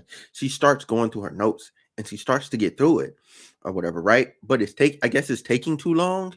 And the defense attorney like swings from it and starts talking about other stuff. Excuse me, which is where we get the whole like, there's no way that Quan could have been outside, or you know what I'm saying, Quan had been outside, or also direct correlation that Tory Lanez could have been inside the car, which is what he just said, and have GSR on him. She's going through her notes to get the numbers to see who had more GSR on them, Tory or Kelsey. But he stops her. I'm really curious as to why he stopped her. Is it because he doesn't want to further incriminate his own client, or does he not want to further incriminate Kelsey? I don't know what part of that. Like this trial, just to be honest, like I was feeling one way, but now I'm more confused. Okay. I have less clarity now in my brain than I did before, because already we know for sure. All right. Megan did not give the full account, right? Kelsey gave a decent account, but it's not a full account. And there's lies in both of their stories. Like they're both neck and neck in the number of lies and omissions in their stories. They're neck and neck, right? Which is the altercation and where everybody was. They're neck and neck. Okay. The testimony, I'm telling y'all, the testimony, if they get it today, and that's why I'm so happy that today is Friday. if they get the testimony of that key eyewitness and Buddy says that they really did fight, the picture becomes very clear and becomes very, very clear. And that's gonna help set Tory free. Now, I do want to say this. All this could happen. You could get that bomb testimony and this muddy water and all the freedom, and Tory still end up going to jail somehow because of that negligent discharge. Because I told y'all in the first one, that charge is an interesting, like, hey, just a little insurance just in case. Y'all can get them with discharging a firearm. You know what I'm saying? But the defense has to prove. The defense has to prove that it was possibly discharged in a scuffle and that Kelsey was the one that had the gun initially and not Kelsey tried to stop Tory. He has to prove that. That's what has to be proven. We're gonna see. Okay, we're gonna see. Man, this is tough. This is crazy. This is your day 4 recap. If you have more questions, please, for the love of God, put them in the fucking comments so I can answer your questions. Because I'll be getting a lot more info. Like, oh man, I have a lot of info, but I don't want to run long, and I don't want to overstay my welcome with you guys. But yeah, just let me know if y'all want to know more, because that subscriber only content is crazy. Anyway, like, comment, subscribe. Thanks for watching. I'm up out of here. Yo, what's up, y'all? Y'all already know what it is. Look, y'all know what it is. We got the boy Laws for Workers. Y'all make sure y'all go follow him and all that other stuff. I got another one of his videos also queued up. It's going to be in a different format than this because for some reason he didn't add that video to TikTok yet. I don't know what he's doing. I don't know what he's waiting for. Like, put that on TikTok, bro. Every time you post a video, you need to post it on both places. Anyway, I don't want to take any more of your time. Let's go. Let's get to it. So without further ado, we're going to get a full recap from him. I'm going to give you my opinions on it. We're also going to get into the DNA evidence piece. And then I'll give more opinions. Let's go. Week 1 has come to a close. We heard the rest of Kelsey Harris's recorded interview with the district attorney and their investigator. Let me catch you up on everything that went on. 2 ways you can look at this recording. 1, it's her honest account of what happened. She sounds confident. She sounds poised. She's telling you every single thing in sequence. 2, you can look at it as somebody who's giving rehearsed statements to police because she's guilty of crimes and doesn't want to tell the truth, and she's got her lawyers on the line and 2.5 years to prepare. So she spins a nice little story that makes her and Meg look good. I don't know. You be the judge. In her recorded testimony, she tells the whole story of what happened. We go to this gathering at Kylie Jenner's house. Apparently, when you go to a gathering at Kylie Jenner's house, it can be pretty cool. There's lots of security, as many as 6 when you pull up. OBJ is there. It's like a hotel. You get your own room to check into. Damn. Quite fan. The whole issue of Kylie and Tory and Meg getting jealous and them trying to pull Kylie out, Estates. and then they leave, and then they come back because Meg said she forgot a slipper, and then Kylie kicks them out. And now we're in the car. Tory's saying stuff like, hey, Meg, why don't you tell your friend what's so funny, referring to the fact that Meg backdoored Kelsey by hooking up with Tory. And then they're like getting back at him like, yo, whatever, you this, you're that. She's making fun of his career. You're only relevant because you were on a Jack Harlow feature. He's popping shit like, yo, I'm from Canada. Car. They both get out of the car. She sees Tory hop from the back to the front. He's got a gun and he points it and he shoots at Megan. That's the recorded statement. Does that add up and mesh with everything else? Well, how did the jewelry fall? How did the necklace get on the floor? She says, well, that's Tory physically assaulting me, and that's how all that happened. As far as her and Meg getting into an altercation, no mention to the police on the recorded interview. Was there? That's the key thing, right? If you're a juror, most of the jurors are females, okay? Most of the jurors are females, okay? And if these women want to keep it a band, if your friend, while you're you find out you're intoxicated, she's intoxicated, you found out your friend and slept with your man, y'all fighting, that's it. Just be honest, y'all fighting. Like, and I hope the jurors are honest, because I know all the guy jurors are like, yo, y'all was fighting. Like, no cap. They know they was fighting. Like, you know what I'm saying? But I don't know how the women are gonna respond to this. But anyway, let's keep going. Police officer or a detective from the LAPD at that interview treating it like she might be a suspect or hostile? Absolutely not. If you ask me, I don't think Tory was the only aggressor putting hands on people. That's what I get, if you ask me, when you look at the very different stories that everybody's telling and the part that the two females don't want to talk about. Remember the physical statures of the people involved. The idea that only men can physically assault women is a common misconception and not at all accurate. That's the shooting. Then they all get back in the car. They're driving. Kelsey texts my security. She texts the security. That's the text. Tory shot Meg. 911. Is that a real text? Is that a cover? Then the rest was all of the aftermath, that when they get released, that there were indications made to her from Tory's team that they would invest in her business or that they'd be willing to talk to her about giving her money. Whether any of that was a bribe or was taken, Kelsey denied. And then what happened afterwards in terms of her communications with other people post the incident? She said that she basically never has talked to Meg.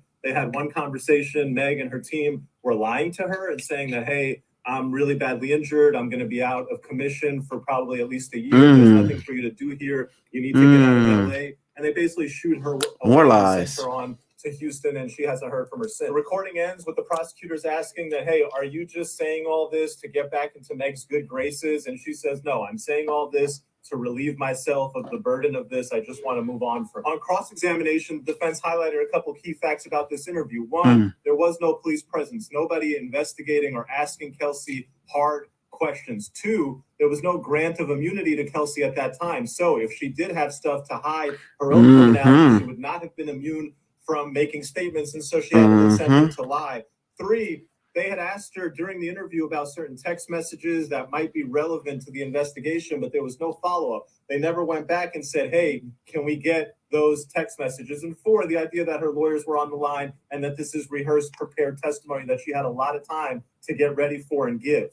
Like I said, ultimately, what do you make of that recording? Well, you're going to listen to all the evidence in this trial. Trial continues next week, and then you're going to make your decision on who's lying, who's telling the truth. How did those bullet fragments get into Meg Thee Stallion's foot? And is Tory Lanez guilty or not guilty? Find out all that and more next week for exclusive, additional, interesting. Okay, so look, that's the part where he tells you to subscribe to his IG subscription. I'm just gonna tell you to subscribe to me. Okay, subscribe to me. All right, because I'm already subscribed over there. So I'll just tell you what's there. I'll just tell you. No, I'm kidding. I'm not gonna undercut that man. It's $3. Like, pay him, give him the $3 if you're interested. Anyway, real quick, I'm gonna plug my friend real quick, and then we'll keep going. Hey, if you're someone that craves vibes when it comes to music, like I do, you need to check out Rose Petals. Rose Petals is a 12-track R&B album by yours truly, Fair Michelle, and it just dropped. It's available right now on all major digital outlets. I'm personally inviting you to come and vibe with me through music. Let me know what you think. Shout out to the home team, the Kosher Sound, and you already know we're supporting and watching Homeroom with Smooth. Let's go. All right, so look, I like her album. Y'all make sure y'all go check it out. I've played it over 109 times since it came out earlier this month, or was it? No, last month. Last month I played it over 109 times, and the only reason I know that is because Apple Music sent it to me. Anyway,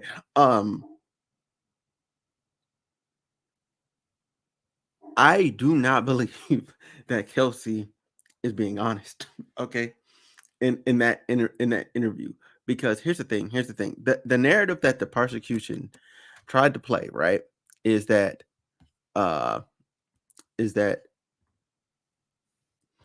Tory has paid her off. But if he paid her off, why would she give you guys that interview that incriminates him? It makes no sense. Who paid her then? Who paid her? I'm more so to think that maybe Rock Nation paid her. Maybe Megan paid her. Maybe nobody paid her at all. But it doesn't add up for Tory to have paid her and for her to do what she did in that, and then to come on the trial and do this. That would imply the opposite. That would imply the plaintiff's party gave her money, an incentive to lie. And then she came here, she looked Tory in the eyes and was like, I want to sleep good at night. You know, so she's telling the truth. And that's why she asked for immunity, so she could tell the truth. But anyway, let's get into this next video. All right. So this next one is the DNA evidence, what you're probably here for. So let's just do that. Boom, it's ready. All right, I'm finna hit the button on it. Let me catch you up on what happened with the DNA experts. So both of the DNA experts said pretty much the exact same thing with very minute differences. Here's the basics, then I'll tell you what I think. So they both said that the magazine was tested, and there were 4 DNA profiles on the magazine, and you can tell that none of those are Tory's. So most likely Tory never touched this magazine. On the gun, they both said the same thing, that there's 4 profiles on the gun, but it's inconclusive. You can't tell if the DNA is Tory's or somebody else's. Now, both experts agreed that you would expect to see Tory's DNA if he had shot it 5 times. The defense experts seem to go further and say, look, if he shot that gun 5 times and then they tested it, you would conclusively see that he's on it. You don't see that here, suggesting strong DNA evidence in Tory's favor. Now, then the prosecution went to try to discredit the defense expert. He's like, aren't you getting paid by the defense? Don't you always work for defendants? He's like, yeah, the LAPD has their crime prosecutor, and then defendants hire private companies like mine to do the forensics. So, okay, well, how much are you getting paid? The guy's like $250 an hour. How much has he paid you total? The guy's like $6,000. It's like, oh, well, it was really kind of just like, look, there's experts, man. This guy's been doing it forever. He's like, are you accredited? And he's like, no, I didn't apply for accreditation. I'm certified by the same people who do accrediting. It's like, well, what does that mean? He's like, well, twice a year, our lab people all get tested. They send them blind samples. They have to do the analysis, send it back, and then we get the results. He's like, oh, okay, well, what are the results? Like, well, we never got anything wrong. And the guy's like, how do we know that? He's like, I'm telling you. It's like, how do we know you're not lying? He's like, well, you can check. I'll show you the records. And then he just kept going on and on. Look, at the end of the day, the DNA evidence came out strongly, I think, in favor of Tory. We'll see where the rest of the trial takes us. There was one other part, the big part, which is that they never gave the crime lab Kelsey's DNA. And so on defense, the defense brought out this point that, hey, if you ever get a case file and there's 2 people with GSR, wouldn't you expect to get 2 people's DNA? And the guy's like, yeah, that would make sense. If there's 2 people who've tested positive for the GSR and we're testing one's DNA, we ought to test both DNA. Done. All right. So that's that. So Tory's DNA was not found on the gun. All right. Not found on it. Well, one was inconclusive, but if he shot it 5 times, it will be conclusive. And let me tell you something. Shooting a gun, like recoil, anybody that shot a gun, recoil, and like it's heating, some of your skin is going onto that gun, just period. Like, because the gun gets warmer, you know what I'm saying? And then you sweat, and then like your skin is always like, this outer layer is dead anyway. This outer layer of skin is dead. So it's gonna end up on the gun, especially through heat and sweat. It's gonna end up on the gun. Like the guns end up hot to touch, especially when you fire it 5 times. Man, like I and then they didn't give Kelsey's, like they didn't swab Kelsey. That's a huge flag. That's a huge red flag. And Kelsey's the only person that walked in there asking for immunity, which lets me know that I truly believe that this was Kelsey got in a fight with Megan. I'm going to reemphasize this again. Kelsey got into a fight with Megan. Megan beat her ass, which is not surprising. Megan beat her ass. And then Kelsey got mad, ran, got the gun. Tory's like, yo, what are you doing? Wrestling with her over the gun. It's going off. Bow, bow, bow, bow, bow, bow. You know what I'm saying? And that's how you get the instance where, again, nobody was really trying to kill Meg. The bullet hit the ground because they're fighting over it, and he's trying to get her to not. She's pointing it. If you grab somebody and you move it down, boom, boom, boom, and it just starts going off towards the ground.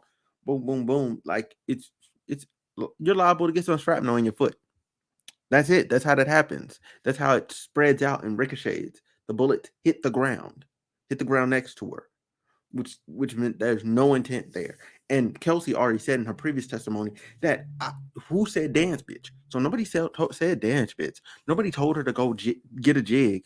You know what I'm saying? And then you have the other testimony by the witness, and I think he said this in the first video, is you have the witness where the witness saw 2 men fighting a woman, which means it probably Tory and the driver start fighting her to get the gun out her hand because she was with the shits.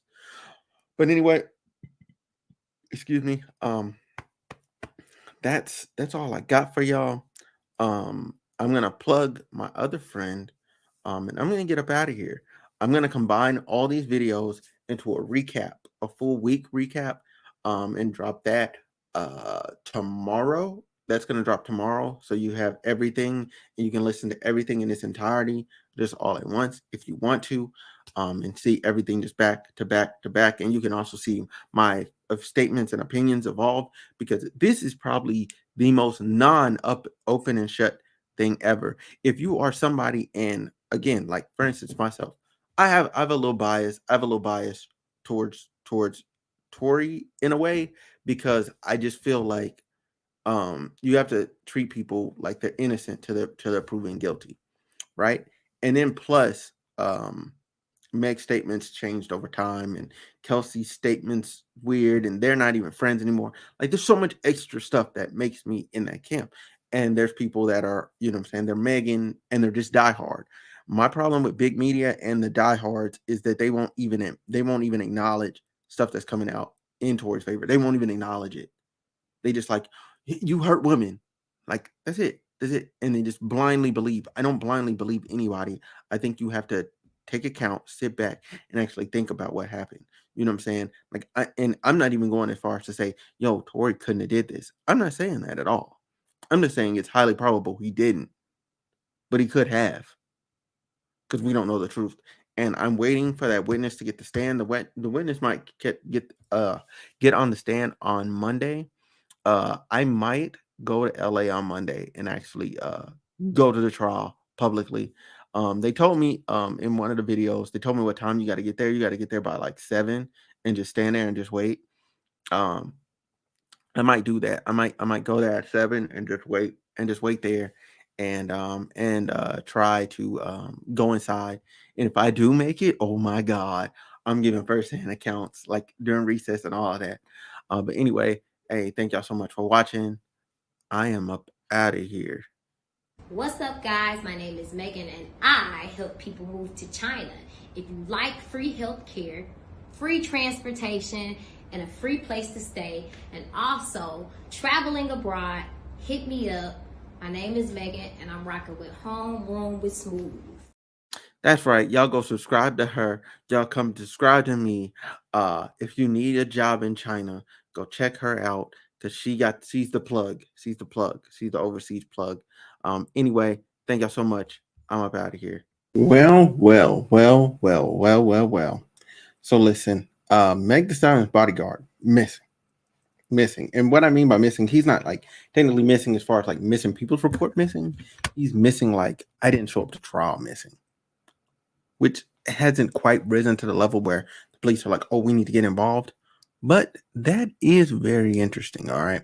So seeing that he's missing, he didn't show up to trial. His own lawyer hadn't heard from him since Thursday. Okay. His own lawyer hadn't heard from him since Thursday. All right. There's no, there's only one angle. There's only one angle to play at this. All right. Okay, this me big conspiracy brain. All right. He wasn't going to say what they wanted him to say. Therefore, he's missing. He's going to disappear for a while. Okay. He might pop up after the trial is over. But I think honestly, like, maybe Rock Nation made him disappear. Because it seems like to me, you would want him to come so he could testify and kind of like validate the text messages he received, because he wasn't there that night. So technically, excuse me, I don't know why he's there. Like, and I had to go get a drink for this, because I'm like, why did y'all call him? Y'all already have the text messages that went out. What is he gonna say? What's he gonna say? I mean, yeah, that allegedly he gave a police statement that Tory Lanez came and apologized to him for the shooting. Okay. But if apologizing for the shooting, does that necessarily mean I apologize for shooting her, or apologize for making this whole thing spiral out of control? Because Joe Budden brought up some really good points about the whole situation. it's like, yo, you knew when you got invited, 2 women that you was fucking was there. Under normal man logic tells you, I'm not going. Who's there? Oh, both of y'all? Nah, I'm not going. Kylie Jenner's there. It's Kylie's house. It's like, yeah, I would love to go for Kylie, but I got 2 women that I used to be messing with. I kind of like Kylie. Let me not go. I think it would have been in my if it was me, I would have not went. I would have not went. There's 2 women I'm already fucking. And you add an extra variable to that, like, bro, and alcohol, drugs, man, no, I'm not showing up. So I agree with Joe in that regard. I just watched their podcast, by the way.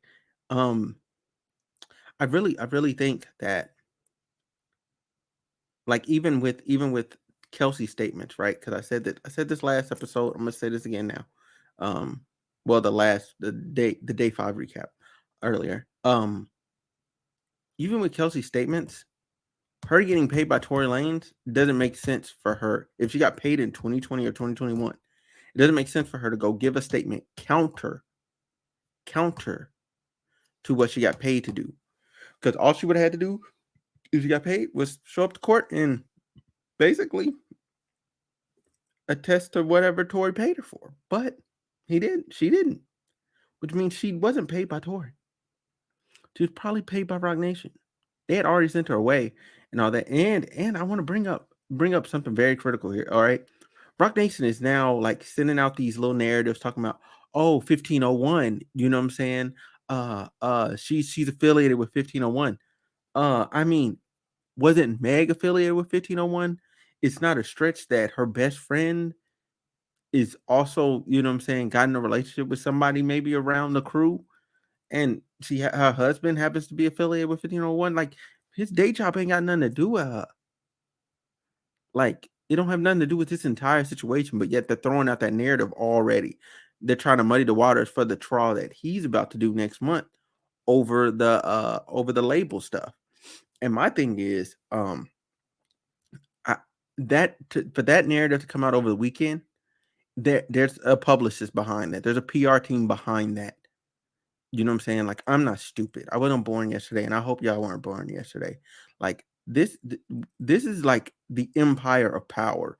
Like, what in the hell is going on here? Like, this is the most poorly orchestrated scheme. If it was a scheme, it's the most poorly orchestrated scheme I've ever seen in my fucking life.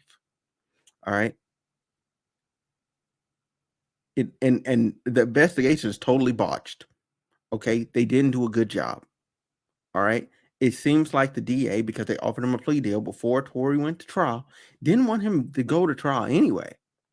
So my thing is, what's going on? What are we doing? Why are we doing it? You know, and I think it's more so at this point to save face, because I think the lie has gone on so far that now, excuse me, it's do or die time now. It's do or die for them. And I think this is gonna blow up in their face. I don't they can keep this up for much longer. I think this is why Megan was like, I'd rather die, because it's the serious implications of her career. All right, behind this. Her career could be over. You know what I'm saying? Like, she could literally just fall back down to rock bottom. I mean, she's always gonna be Meg though. Like, she's always gonna be Meg. She's always gonna be talented. She's always gonna be beautiful. And like, she's always gonna be Meg. Like, she didn't have to do this. Like, this temporary boost wasn't worth it. Like, she took the fast pass to getting to where she wanted to get to by playing on public sentiment. Now this is not going to pan out good. I'm just telling y'all right now, what I see is Tory Lanez going to be found not guilty. Okay. Unless that witness that was at that house comes out and says something otherwise, Tory's going to be found not guilty. And then this is going to be the downward spiral of Megan Thee Stallion. Like, literally, that's what's going to happen. That's my humble opinion. I think Tory's going to be found not guilty. I don't see a world where you find him guilty of this if his DNA wasn't found on the gun. DNA wasn't even on the gun. He shot at 5. Like, look, I have experience with firearms, okay? You're going to leave something on there. Something. Them things get hot when you're shooting too. Like real hot. I'm talking about burn your skin off hot. All right? Give you a little first-degree burn hot. 5 times? 5 times? Then little explosions inside the gun. 5 times? And you're telling me that that's it? Like no conclusive evidence of him shooting the gun, and he held it in his hand 5 times? That's crazy. So I want y'all to pay attention to the next couple of days. I want y'all to pay attention to what happens in this trial. Hopefully they find his bodyguard. Hopefully they do, because I would love for him to get cross-examined. I would love it. But I don't think they want him to come because he wasn't finna say what they wanted him to say. He was going to go into court and tell the truth. Like, making a statement just to make a statement is cool. But when you go into court and you're under the court of law and perjury is involved, going to jail is involved, he's like, nah, fam, that's too much. That's not my job. So, hey, look, we're going to see. We're going to see. Hopefully, I don't have to make another video about this and I can just keep moving on with my life. I was trying to enjoy my weekend and mess just keeps happening. Y'all have a good one. I'll catch y'all later. The next time y'all will see me will be on Monday with probably a short. I'm going to try to go to LA on Monday. So y'all get a short from me on Monday. And then from there, and then Tuesday morning, obviously I'll drop an actual video. And that's if I go to LA. If I don't, then y'all just see me on Tuesday. Y'all just see me on Tuesday. But anyway, I'm out, man. Yo, y'all already know what it is. I'm here with y'all. This is your day 6 recap of the Tory Lanez Megan Thee Stallion trial. I got me somebody different today. I got Milagrogramz. I listened to a little bit of it. So without further ado, I'm gonna play it, listen, react to it. And this is gonna be part 1. This is just for EJ's testimony, because part 2, I'm gonna get into some of the other things that happened that day, because that much happened on Monday. I kid you not, that much happened. But anyway, let's do it. EJ is here, right? So EJ has his wet and wavy, as I expected, and he had on like this hot pink blazer, and just a little one too, the pants and all that kind of shit like that. And so he comes up in the courtroom. Her link will be in the description down below. And let me say this before I get started. EJ has been the most solid witness so far. Oh, yeah, put my cash up, bitch. Also, she's live. She's live doing this right now. She's like live. So EJ was the most level-headed, to me, the most honest and upfront. She's doing this out of a live stream, so she's also talking to chat at the same time. Just came through the. I want to give a hand clap to EJ. I appreciate what he did today, in terms of just coming and not wasting our time. I'm from Houston, Moniece. I like you, bitch. I've been like you since Love and Hip Hop. Crazy ass. So, but I know you ain't crazy, bitch. I identify with a bitch like you. That's why I like you. Oh my God. But anyway, what the fuck? Yeah, EJ he did not waste our time, and I appreciate that so much. Thank you, EJ, because so many people have come through and wasted taxpayer dollars. I mean, it's okay, it's a waste of taxpayer dollars, but thank you for coming through and doing what you did. So moving on, bitch. First witness is EJ, Eric Culberson. And so they said, have you made, this is the defense's witness, so they're questioning him. Have you made any statements about this case? He said, no. Has anyone reached out to you? We talking about from any side. No. And then they said, no, how you feel about being here? And he said, who wants to be here? The fuck? And so they said, were you subpoenaed to be here? And he said, yeah. And then they said, let's go back, to the night in question. Do you remember Kylie's house? And then how that, who was there when y'all got there? He said, first of all, I went with Megan and Kelsey. And when we got there, Corey, Kylie, and some of her friends and her security were there. All right. They said in 2020 about how long had you been knowing Megan? He said maybe about a year and some change. I was a stylist and a friend. And then they said, okay, but on that night you were also listed like as a driver. He was like, on that night I did drive. And so they start asking, usually when you have security, they're the ones who pretty much handle things, the security. He said, yeah. They said when you don't have security, are y'all kind of out there on your own or what? And he said, yeah, we protect ourselves. And so he said, well, how do you protect yourselves? What does that mean? He said, well, we have tasers and mace, and we'll have them in our duffel bags and shit. Now, bitch, I don't know about you, but her security wasn't there that night. So whenever y'all wouldn't have security, you're telling me that you would have items to protect yourself. So now I'm already thinking in my little motherfucking head, bitch, could a gun be in a duffel bag? It's possible. Moving along. So they asked him, how did he protect himself? What did they mean? They said, besides a taser or pepper spray, were there any other weapons? And then he said, oh, look, they go, Act. Come on, Act. And I'm going to keep on talking. Slide on in here. So, besides the taser and the pepper spray, have you seen any other weapons? He said, no, not that I've seen. They said, any handguns? EJ said, get into this, bitch, salivating. EJ said, I've seen things that look like handguns. Anytime without security, have you seen guns?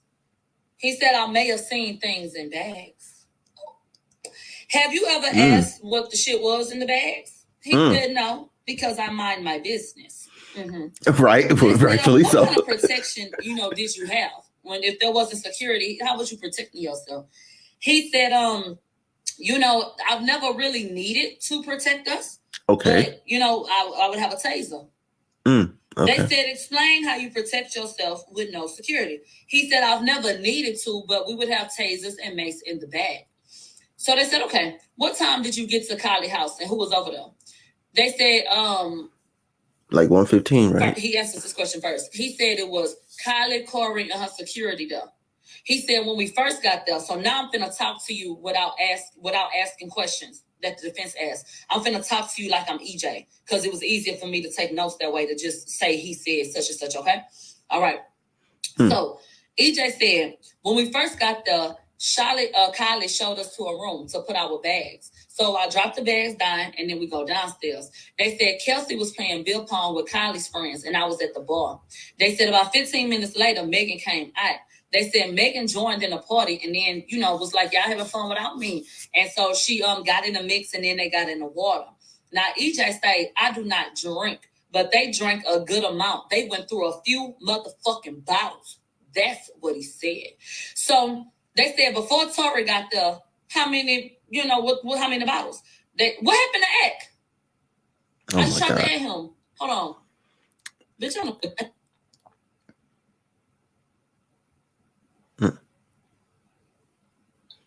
Okay. All right. Anyway. And then while we wait on him, I just sent you another request. But while I wait on you, let me continue on.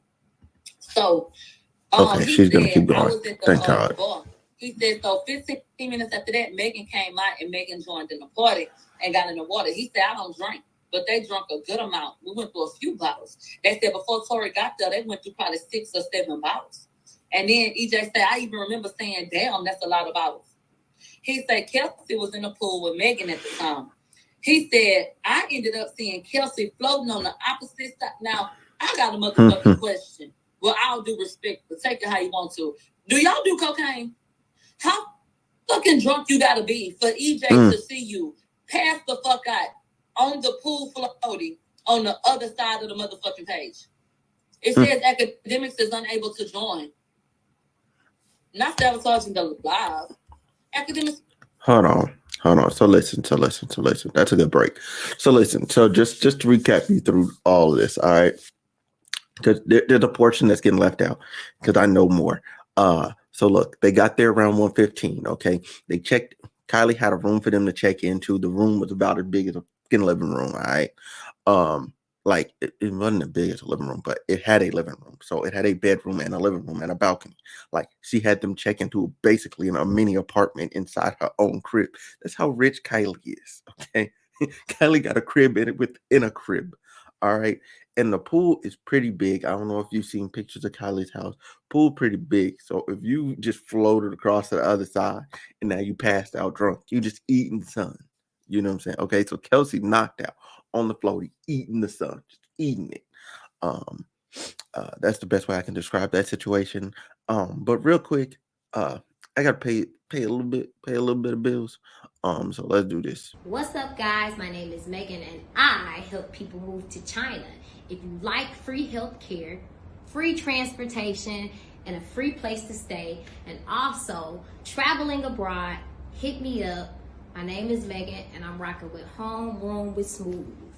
All right, cool. So yeah, y'all make sure y'all go check out Megan's page, her YouTube channel, and all that. It gives you great info on moving to China. You can also hit her up.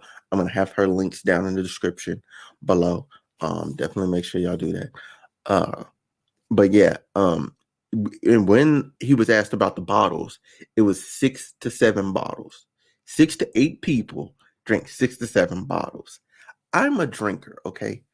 I know what that means. That means everybody was beyond gone. Beyond gone. That means technically, Megan's account of events don't matter. Kelsey's account of events don't matter. You know what I'm saying? If Tory spoke, his account of events don't matter. Technically, the only person that's sober, well, the only 2 people that are sober that could give us information are Tory Lanez, the driver of the night. That's not even his usual driver, which EJ ends up saying. He could have gave us information, but we don't know where this motherfucker is. All right, that's 1.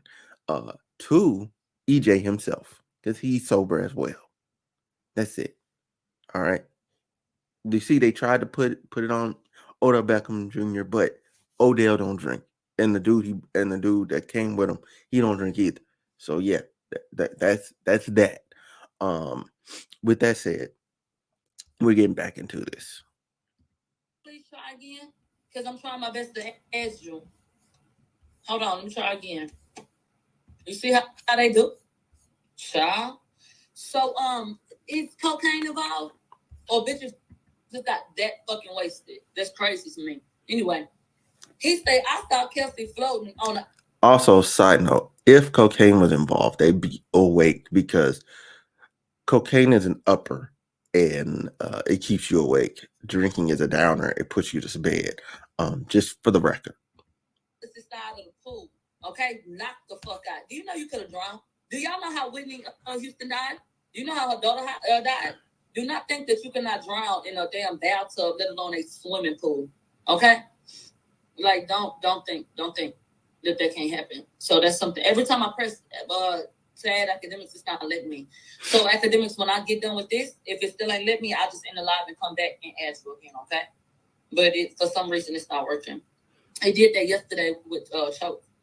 But I'll add you up here. I don't know what the problem is. But let me just finish. I don't have to cut it off.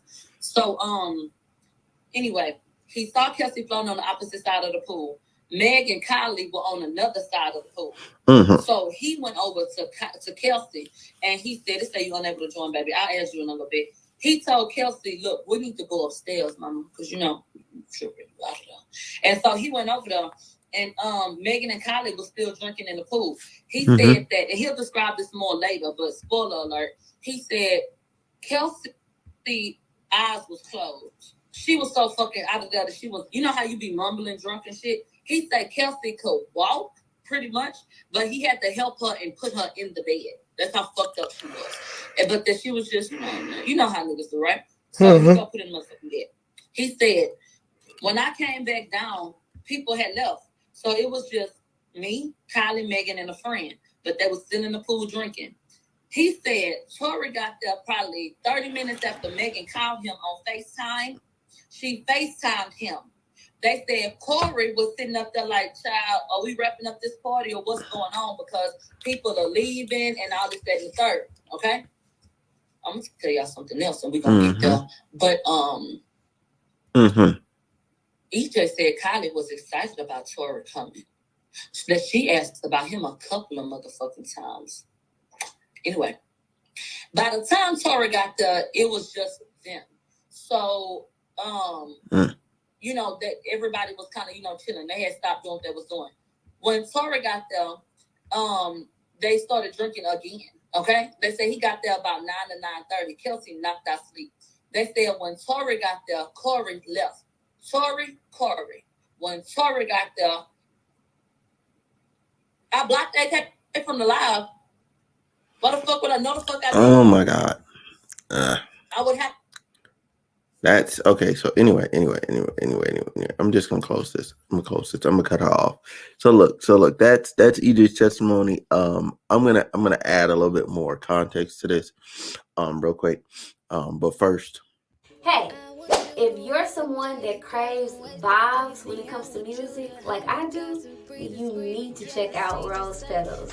Rose Petals is a 12-track R&B album by yours truly, Fair Michelle, and it just dropped. It's available right now on all major digital outlets. I'm personally inviting you to come and vibe with me through music. Let me know what you think.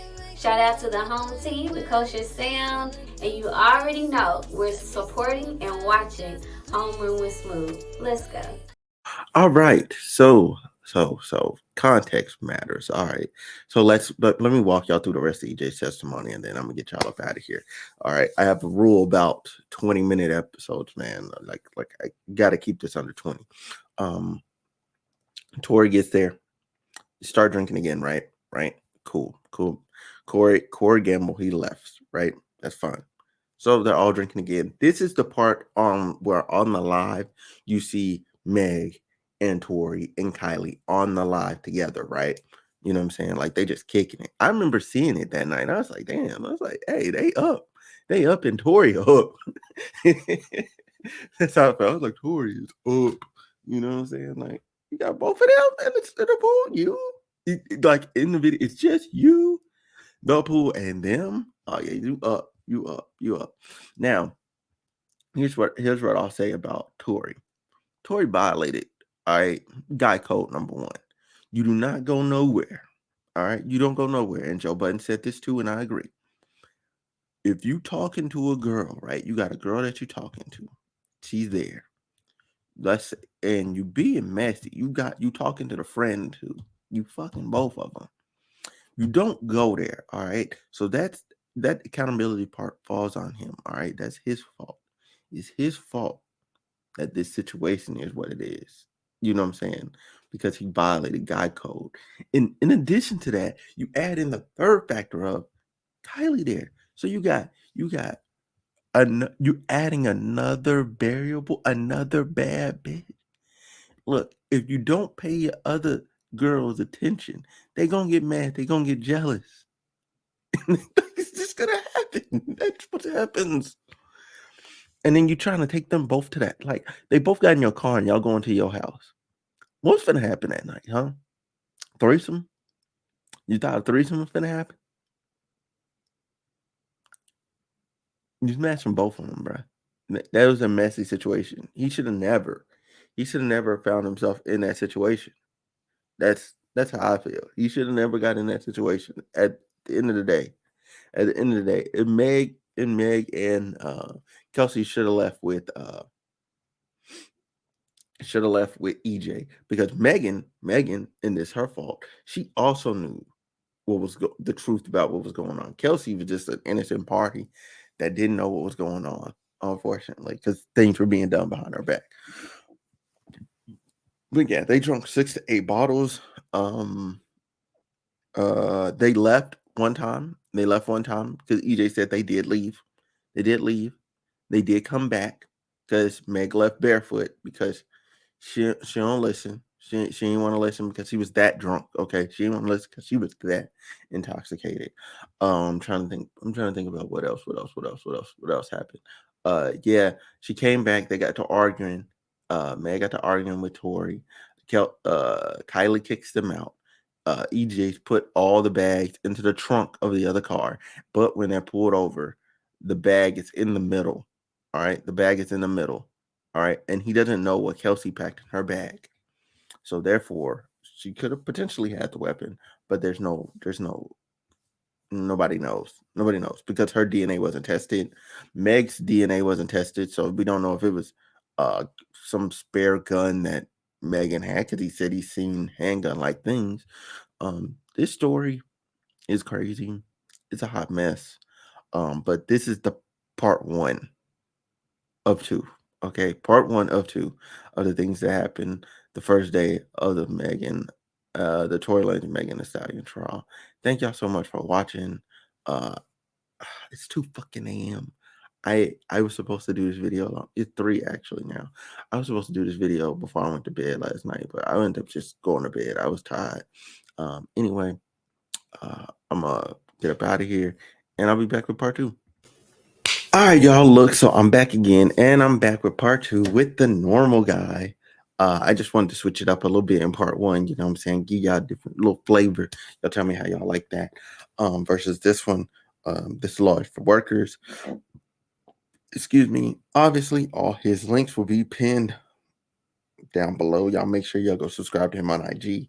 Anyway, I think it's $5 now. It was $3. It's $5 now.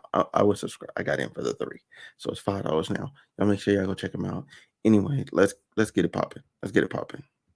Huge updates in the morning session of week 2 of the Tory Lanez trial. The one independent witness, the homeowner who was at the house right in front of this shooting, will testify this afternoon. The defense is calling him as a witness. The prosecution didn't call him. That's a shame. Number 2, the judge allowed rap lyrics into evidence. That's a huge shame. Let me tell you, not just did they let the rap lyrics come in, the rapper is not even here. They're using a rap song allegedly done by Kelsey. Kelsey is not here to testify about the lyrics. Instead, the judge allowed an investigator to say, I heard the song. This is what it says. Here's evidence for this case. Unbelievable. The only thing more shameful was the prosecution's presentation. Look, now I'm going to stop him and fully agree with him here. Number one, rap lyrics shouldn't be being used at all. That's 1. 2, if you're going to use the rap lyrics, you just had Kelsey there. Why not use her rap lyrics then? But no, they didn't want to do that. So now you have somebody that ain't even look. Here's the thing: the cop ain't even part of the investigator, ain't even part of the culture. They don't even know what this means, right? And why would you have somebody speak on it when you can get the original person to speak on it? That's the craziest part. You already had them under subpoena. Why not just call them back? That's because they don't want the truth. Like, bro, they don't want this is flagrant. This is foul. This is foul. This is foul. Of the rap lyrics using one of their investigators. Let me show you how that went down. Let me tell you what this investigator did on the stand today. And somebody call the governor, because first off, the rap lyrics should never have been used. And this investigator should, let me tell you, listen to this. It's absurd. So then the prosecutor says, hey, doesn't it say, isn't this Kelsey rapping that, oh, I didn't shoot you should clear my name? And the investigator's like, yes. Okay, defense goes up. Hey, in this song, doesn't Kelsey also rap about Meg is lying to the DA and Meg is lying to her manager, and that her manager, somebody named Dez, is making threats on Kelsey? And the investigator's like, no, I don't know. Can you show me playing dumb? And the guy's like, wait, didn't you come here to testify about what this song says, but you can't answer any of my questions on the stuff that doesn't fit your narrative, basically? So the prosecutor comes back on and says, hey, wait, but all that stuff about lying, there's only one mention of lying with the DA, isn't there? And so this investigator is like, yeah, there's only one. Okay, now the defense goes on. Hey, wait, I just asked you, can you tell me all the other mentions of lying? You said you don't know, you have to review the whole song. But when the prosecutor came up and asked you to confirm there's just one, you just jumped out of your seat and were like, yes. How does all your memory come back about the song when the prosecutor asks you questions, but you know nothing when I ask you? A very, very fair point from the defense. Look, we'll see what the eyewitness has to say. But like I said, somebody call the governor. Using rap lyrics of the defendant where the defendant can actually defend himself against the lyrics is one thing. Using the rap lyrics of another rapper where that rapper is actually in court and you can ask him questions about what the song is after the prosecution uses it is another thing. Using rap lyrics about a song that we don't even know who wrote it, who's singing it. Some investigator says they found it on the internet. is a whole other thing. And then when that investigator decides to have selective memory, just like Meg and Kelsey, whenever the defense asks them a question about a song that they were, their sole job, the only reason they're here is to listen to that song, come to court and testify it. But you don't remember a single line about, oh, I'm lying, about, oh, managers are threatening me, about, oh, you don't remember any of the stuff. That's a neutral investigation. That's what's going on in California. Get out. Yeah. No, I fully agree with him. I fully agree with him on this. Like, if you have the opportunity to have the person there and explain their own self, explain themselves, then cool. Like, bring them in, have them explain themselves, but don't just get to playing songs and have somebody interpret for you. That's insane. Anyway, gonna play some bills right quick. We right. Hey, if you're someone that craves vibes when it comes to music, like I do, you need to check out Rose Petals. Rose Petals is a 12-track R&B album by yours truly, Farrah Michelle, and it just dropped. It's available right now on all major digital outlets. I'm personally inviting you to come and vibe with me through music. Let me know what you think.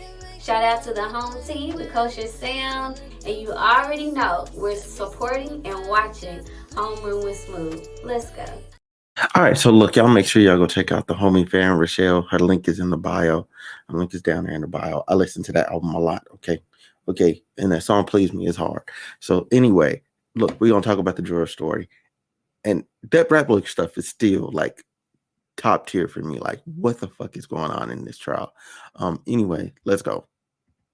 All right, there was a report about a juror having some potential improper contact. The internet was taking a tweet and running with it. That's not what the tweet said. So first off, let's be clear on what the issue with the juror is. There's a juror who has an issue. Has nothing to do with contacting Tory's team. Their issue are medical doctor appointments that were preventing them from being able to attend the trial. They've told the judge, and now the judge is discussing with the lawyers whether, given this juror's need to show up to their doctor's appointments, they need to be replaced with an alternate. Separately, the prosecution has raised the issue that the jurors are walking in and out of the courtroom and don't always have a sheriff's escort with them. So the prosecution is saying that there is the potential for improper contact between jurors and members of the media, members of the audience, members of the public, and anybody in Tory's team. They could be walking into the building together. They could end up in an elevator together. And so as a result, the prosecution is asking the judge to make sure that the sheriff's department escorts the jurors in and out of the courtroom and make sure that there is no improper contact between jurors and the defendant or the media or members of the public.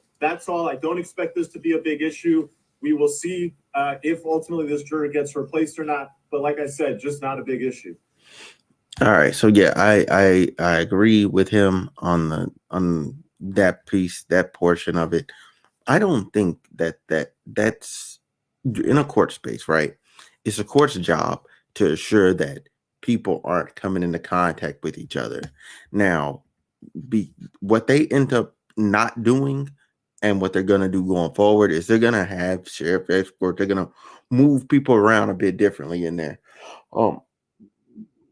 Excuse me, because there's not that many people. Like, I mean, there's not that many ways to move around. Excuse me. All right. There's a lot of people in there. There's not that many ways to move around in that courthouse. So, you know what I'm saying? Like, getting in an elevator with somebody, ending up in that, it's going to happen. All right. It's going to happen. Like, things that would never happen is, like, for instance, like the plaintiff and the defendant being in the same elevator. Like, that's not going to happen. That's not going to happen, especially in a trial like this. It's not going to happen. Like, the defendants will wait, or the plaintiff will wait. You know what I'm saying? It'll be one of those situations. But anyway, I got some more bills to pay, so hold on. What's up, guys? My name is Megan, and I help people move to China. If you like free health care, free transportation, and a free place to stay, and also traveling abroad, hit me up.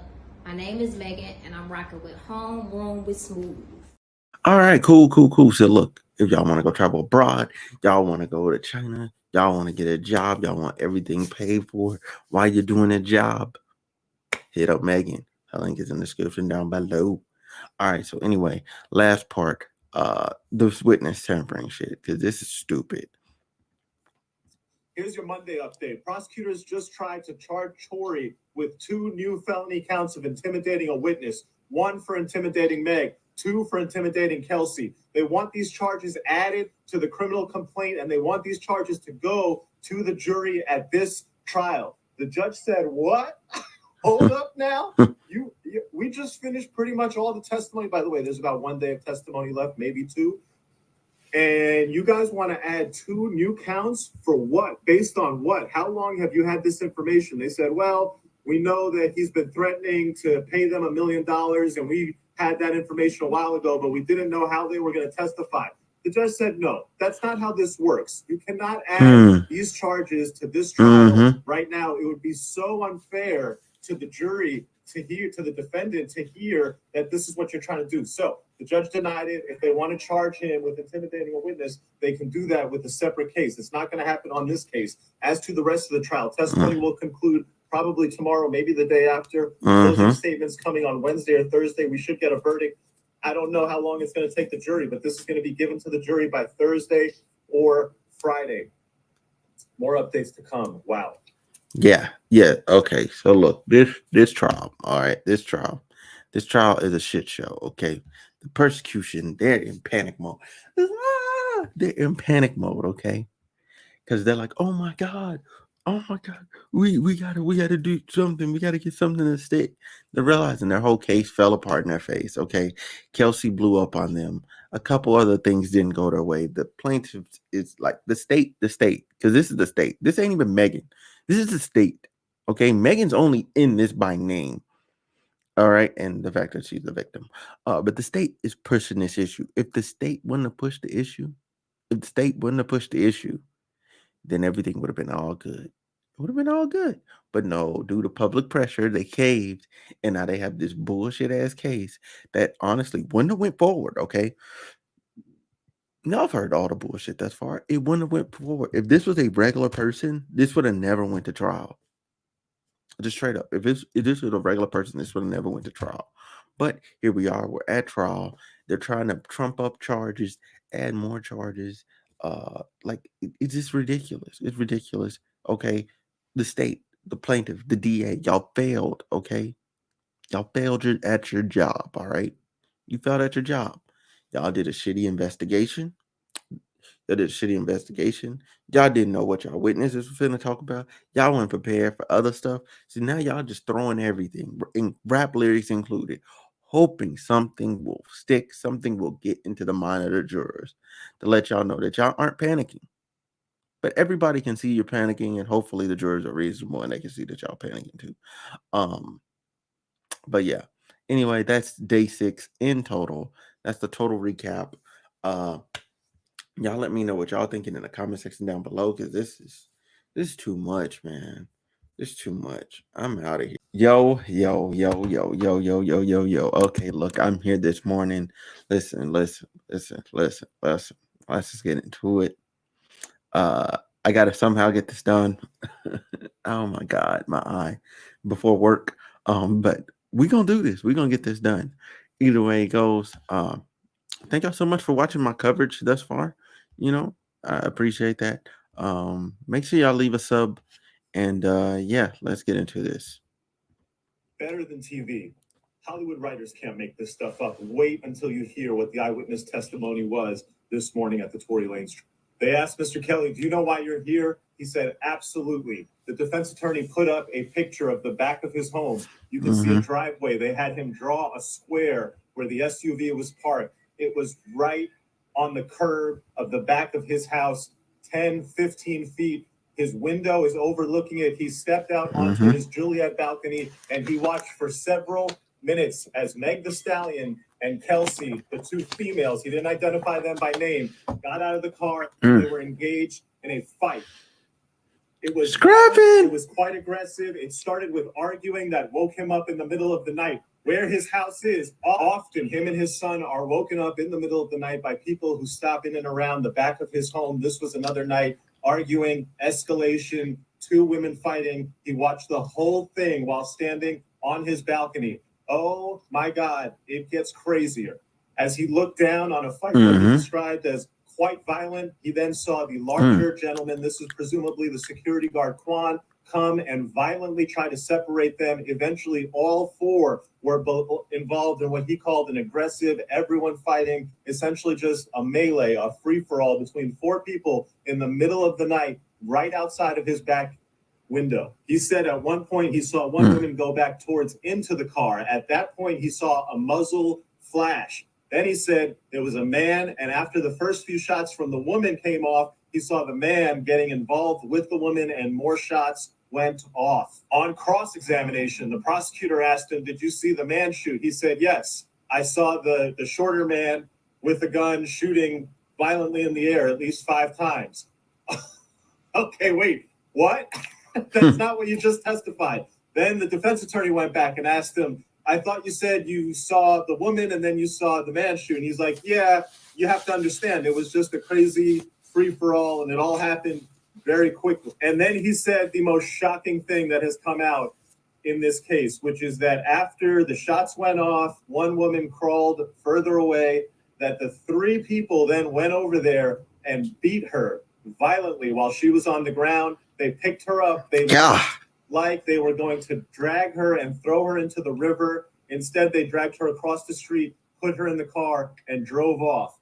The prosecution, we're on lunch. The prosecution is going to come back, and basically they're trying to build the case that this witness is lying because he's intimidated by the defense, that he never said anything about the muzzle flash going off near Kelsey, and now he's saying all this because he's scared of telling the truth. We'll see how that comes out on direct. Here's a fact, though. He has been consistent about a couple things. One, the 2 women were outside that car fighting for several minutes, escalated, started with an argument, then it got quite violent, and the security guard came out to try to separate them. The idea that the jury would credit Meg's testimony, which is just completely contradicted by this eyewitness, is highly unlikely. The prosecution has major work to do to save their case, which is absolutely on life support right now. What's up, guys? My name is Megan, and I help people move to China. If you like free health care, free transportation, and a free place to stay, and also traveling abroad, hit me up. My name is Megan, and I'm rocking with Homeroom with Smooth. All right. That's Megan. Y'all make sure y'all go check her out. Her links will be in the bio of this video. Yeah, we're gonna start this next one. Wait a minute. Hold on. There we go. We starting this next one. Finished testifying, and then I saw something that we should all be embarrassed about. My goal today is I'm gonna run through this all as fast as possible. Let him talk all that he needs to, and then I'm gonna talk at the end, and then that's that. So yeah. In court. And if I'm wrong, there was a lot of people in that courtroom. Kelly testified. The prosecutor got him to say, hey, look, I saw the short guy with his arms in the air and the gun going off. And it went off about 5 times. And then the defense went up there and said, hey, did you see the woman going towards back into the car? And did you see the muzzle flash go off with her? He said, yes. And was there a struggle and everybody was fighting? And he said, yes. Then I saw the prosecutors asked the judge that if Tory Lanez takes the stand and testify, we want to talk about his rap lyrics. We want to talk about the tattoos of his guns. We want to talk about how he was arrested in 2019 for something and he was arrested in 2020 for something. We want to talk about he's recently been arrested for August Alsina. The prosecutors, the people of the state of California, that's who they represent. That's the name. It's the people versus Daystar Peterson. The people, they don't really want to talk about the case anymore. They don't really want to talk about what happened on that evening with these 4 people in that Escalade. No, now they want to put the man on trial.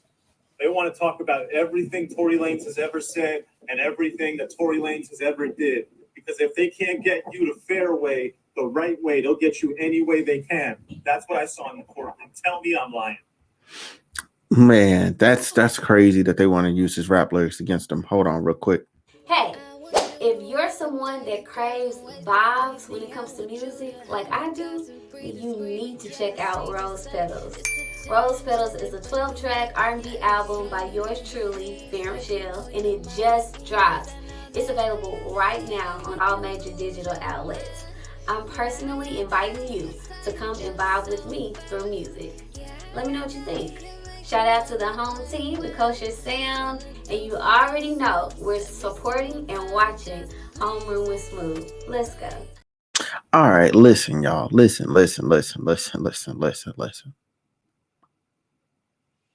Y'all make sure y'all go listen to that album. Y'all thought I was going to say something. However, will he still take the stand when there is the threat that the judge will allow the prosecution to discuss all of his rap lyrics, all of his tattoos, every arrest he's ever had, every single person who's ever accused him of assault, every music video where he's ever made misogynistic lyrics, violent lyrics?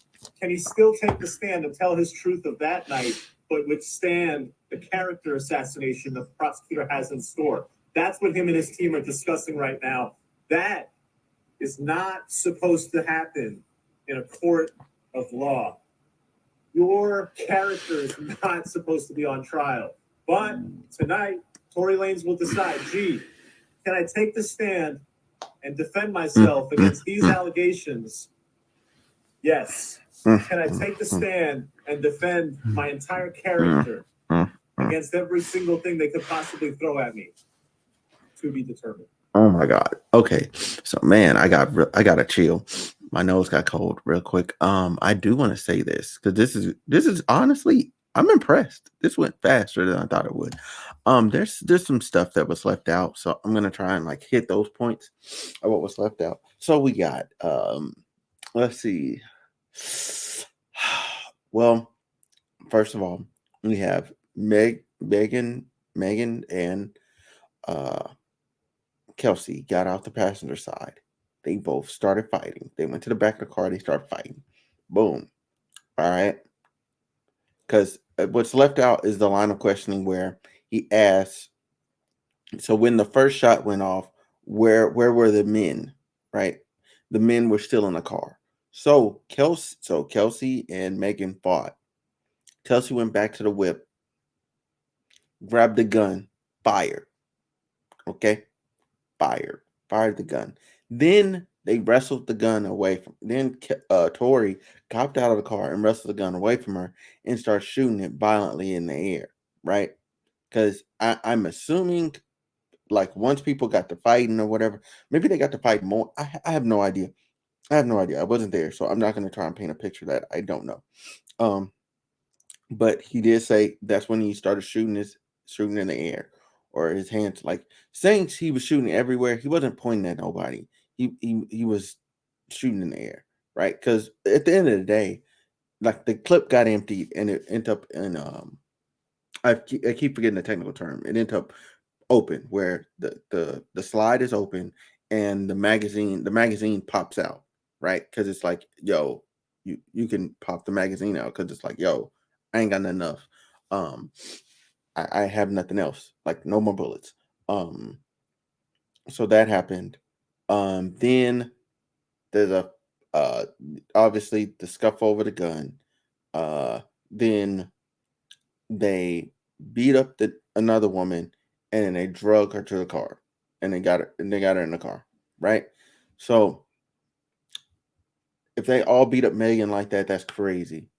That's crazy. Like, but I'm assuming it was because they wanted to get her back in the car and she wasn't going, like she was like being resistant or whatever. So they start fighting. Anyway, everybody's drunk. So except for the security guard. So I really don't know why that happened. That's inexcusable.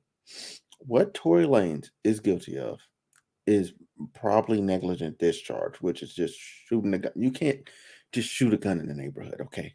And newsflash to people. You can't fucking do that, okay? That's what he's probably going to end up being guilty of. Possession of a firearm. It wasn't his gun. Clearly it wasn't, because Kelsey, the one that went and found it, right? Just knew. Just went in there and just knew. And then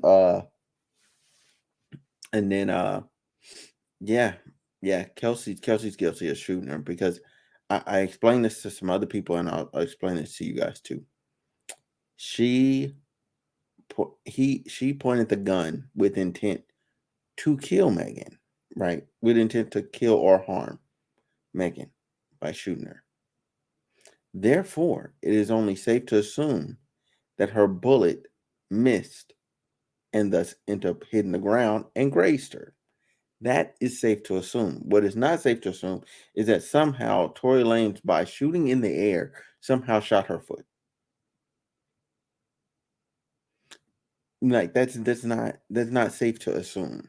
Okay, it's not safe to assume.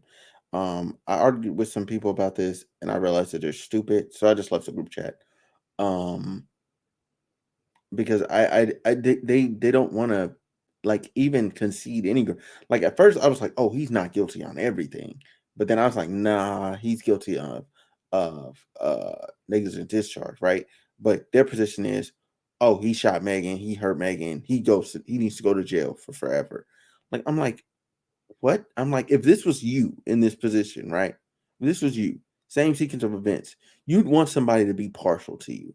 But people can't be partial. People can't be non-biased, right? Like, just accept the facts as what the facts are.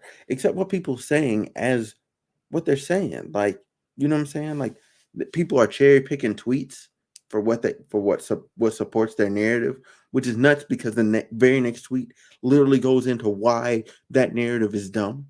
Okay, this is a complex situation involving 3 beyond drunk people. All right, 3 beyond drunk people, and a security guard that won't show up. I think honestly, the security guard should have showed up for court. If the security guard would have showed up, that would have really helped Tory's case, because then he would have been able to further explain what happened. But it is what it is. He was also security guard / driver. It is what it is. Yeah, man. It's not looking. I mean, it looks good, but it's not looking good. And for him to testify, I would say just don't, bro. Just don't. The persecution doesn't care. They're just out to get you at this point. They don't care. They've already shown their hand. This whole investigation was botched because the because they're saying like, oh, he didn't say that in the original testimony, right? Him, the girl shooting first. He did say that. He did say it in the original testimony. They just didn't read it. They just didn't pay attention to it. They just blindly went forward with, yo, we're going to charge this guy. They didn't even think about the girl. They didn't even try and charge the girl. They're like, yo, we're just going to go after this black man. And that's what I don't like. That's what I don't like. Okay. And we already know this. Okay. But anyway, before I get on a soapbox on some other stuff, I'm going to get up out of here. Y'all make sure y'all have a good one. I'm out.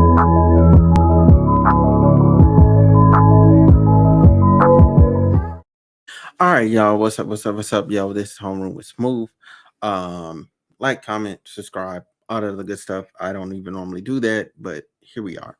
So, listen, my verdict predictions for the Tory Lanez trial. I'm just gonna get into it. You did have things that happened today, like for instance,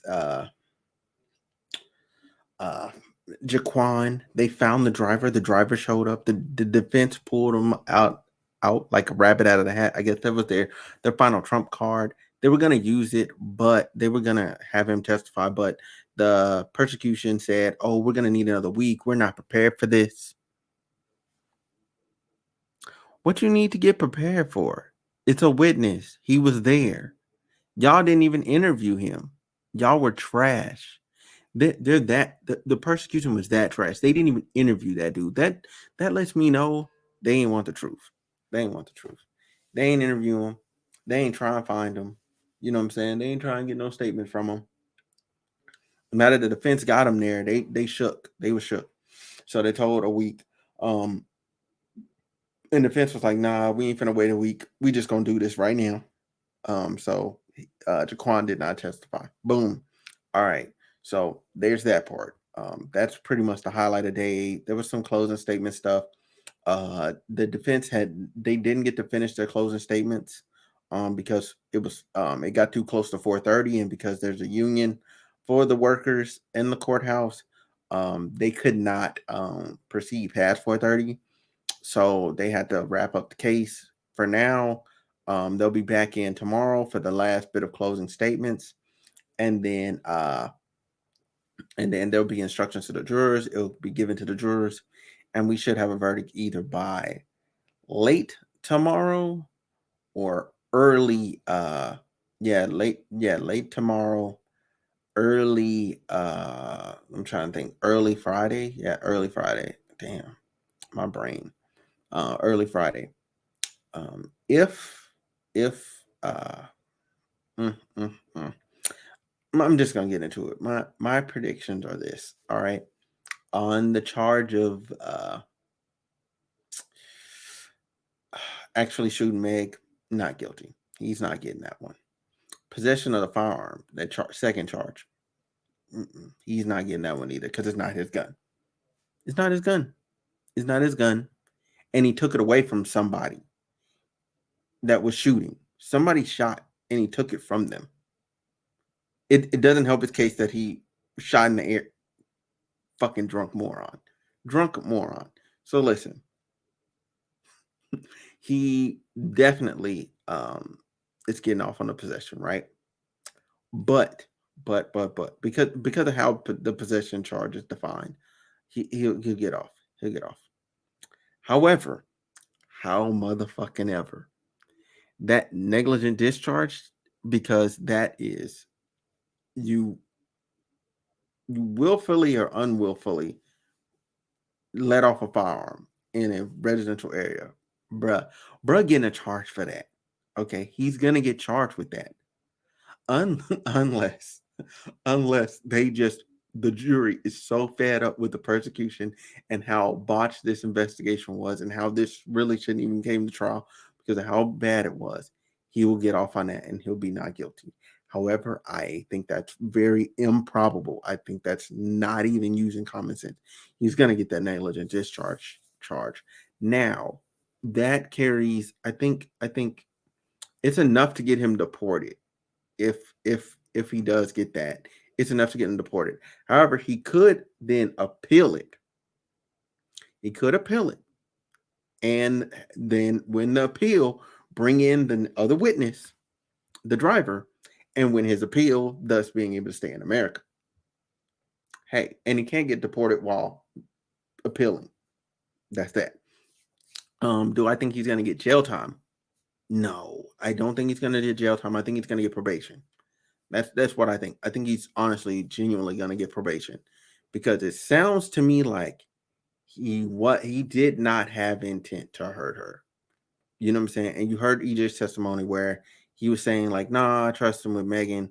He even said on his album he was trying to protect his girl, which was Meg at the time because they had been spending mad time together.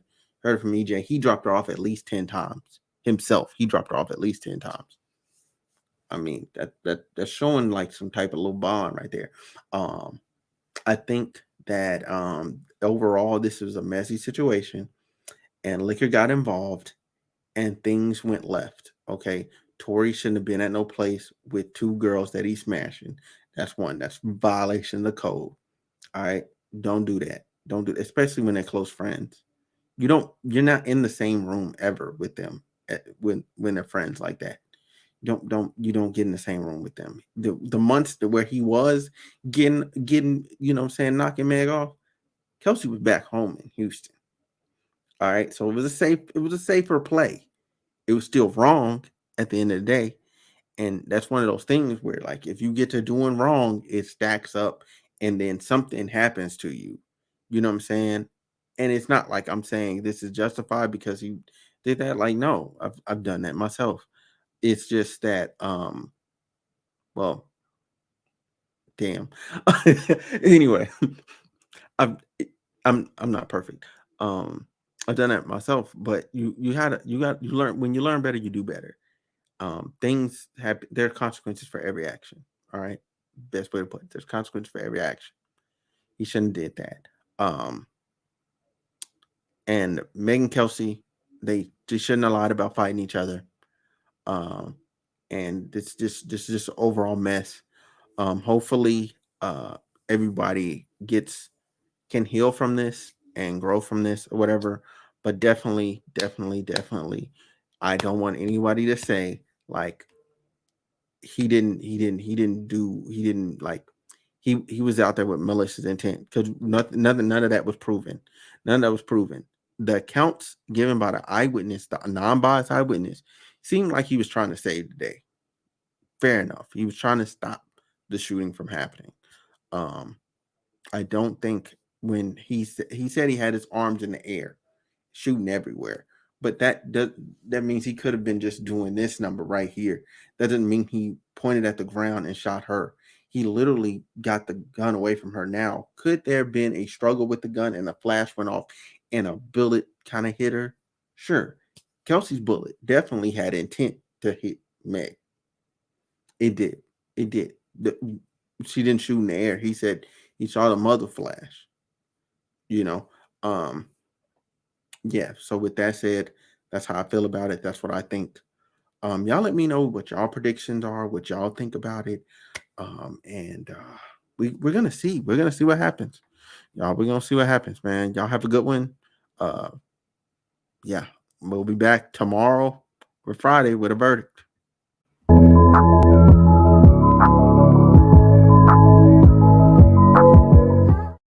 All right, y'all. So listen, I'm Smooth. I'm back. This is my reaction to the verdict. um, okay, first of all, I'm shocked. All right, I'm like all counts with all the information that came out. All counts guilty was a bit much for me. Again, like I said in my previous video, I thought he was gonna get the negligent discharge for sure, because that's just firing off a firearm, honestly. Like, and you shot 5 shots in a residential neighborhood, like whatever. Man, the the sequence of events that was as it was laid out. He took the gun from Kelsey, went back to the car, grabbed the gun. He then took the gun from Kelsey, and then what you're saying he's guilty of. He then Kelsey took the gun out the car, allegedly, maybe shot, whatever. Then he took the gun from her, and then he shot Megan, whether intentionally or unintentionally. That just don't make sense. But I digress. That's my this is my genuine reaction. I heard about it last night, but I went to go see Avatar. I'm not even gonna cap. I went to go see Avatar, and that's like 3.5 hours. So boy, your boy was tired afterward. I do want to say what the last video in this series, to make it complete, I am going to get my hands, because it's not available yet because effing Christmas. So I'm probably gonna have to wait till Tuesday, but I'm going to request the full transcript from the case, from the trial. I'm gonna request the full transcript, and I'm gonna post it in a video, and it's just gonna run. There might be just a little bit of maybe some type of little background music or whatever, but the background music is just gonna play, and it's just gonna show for 4 or 5 seconds, each page on the screen for however long it ends up being. But because I want, at the end of the day, I want people to be able to see what the jury saw. I want to see what the jury saw. I want to read it. So then, you know what I'm saying? If there's information that I didn't know, I can see it and go, "Oh, okay. Well, that's how he's guilty." But if that information isn't present, I'm still like, "What the fuck?" And yeah, so I'm gonna wait till my final video will be whenever I get the transcript from them, because they have 30 days from when I do the request to give me the information. But right now, excuse me, nothing's out there. Like, the full transcript isn't out there. And that's what I want. I want the full case transcript, because I'm tired of secondhand information from anybody. I'm just gonna get the trial transcript and read it for myself, and then I'm gonna give it to y'all to read for yourselves. I'm gonna put it out on the internet so that everybody can read it and everybody can go, okay, this is what happened, this is what didn't happen, whatever. But yeah, thank y'all for tuning into this series. Yeah, that boy is, man, he gonna have to fight for his life, fight for his booty. anyway, we can do this the easy way or the hard way. No, but seriously, y'all have a good one. Merry Christmas, and I'll see y'all when I see you.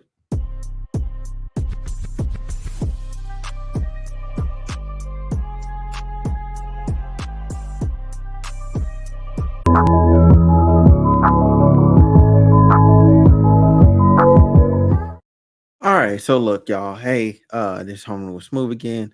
Hey, y'all like, comment, subscribe, whatever. I just want to do this video super quick. All right, super quick.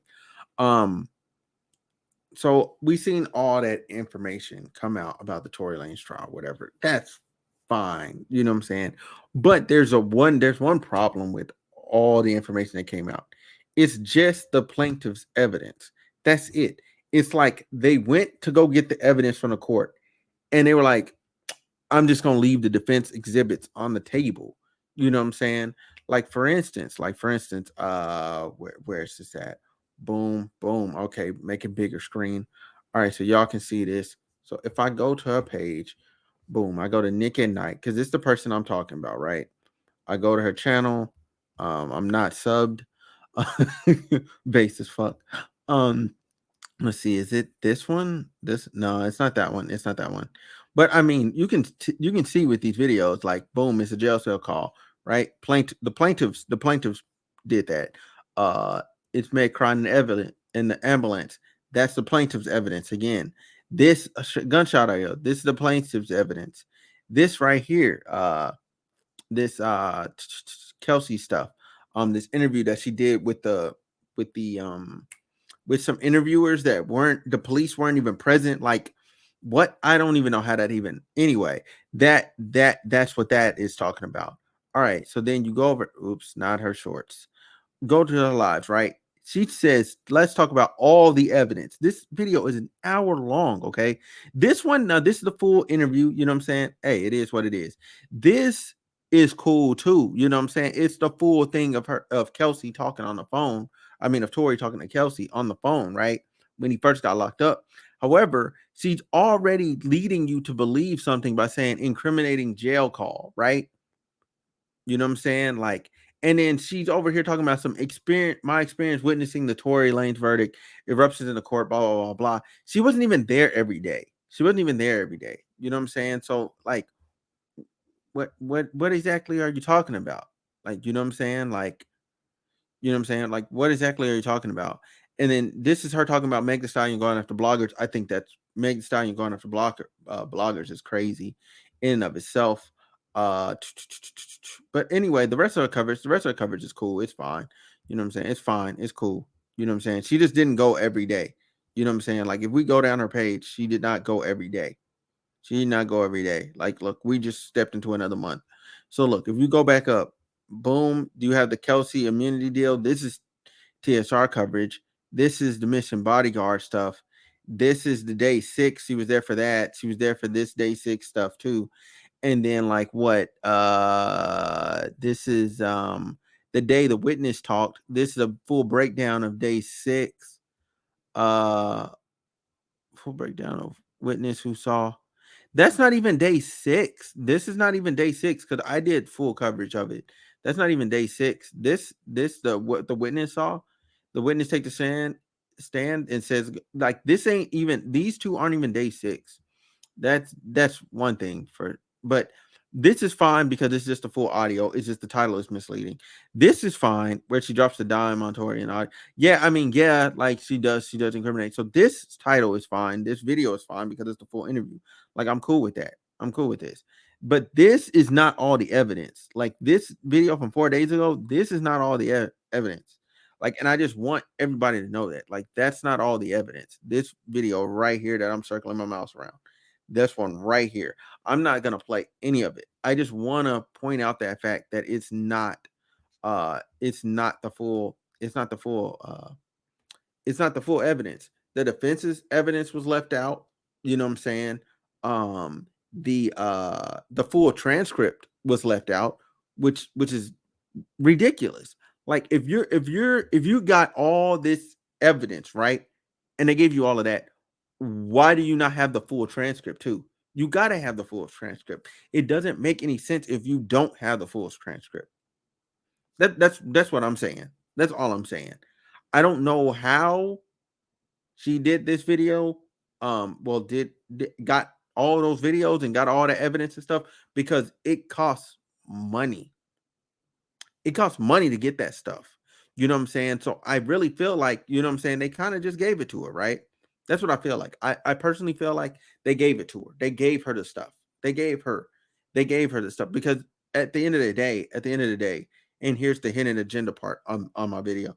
At the end of the day, when, you know what I'm saying, I said that Tory was guilty of at least recklessly shooting the firearm. So he was going to at least do like, I think like what, like at least a year or two on the charge. The third charge that I thought he was guilty of, the kind of catch-all charge, I thought he was guilty of that one. But the possession, I thought that was unclear, and I thought the whatever, the whether or not he shot her versus Kelsey shot her, I thought that was a bit unclear. You know what I'm saying? However,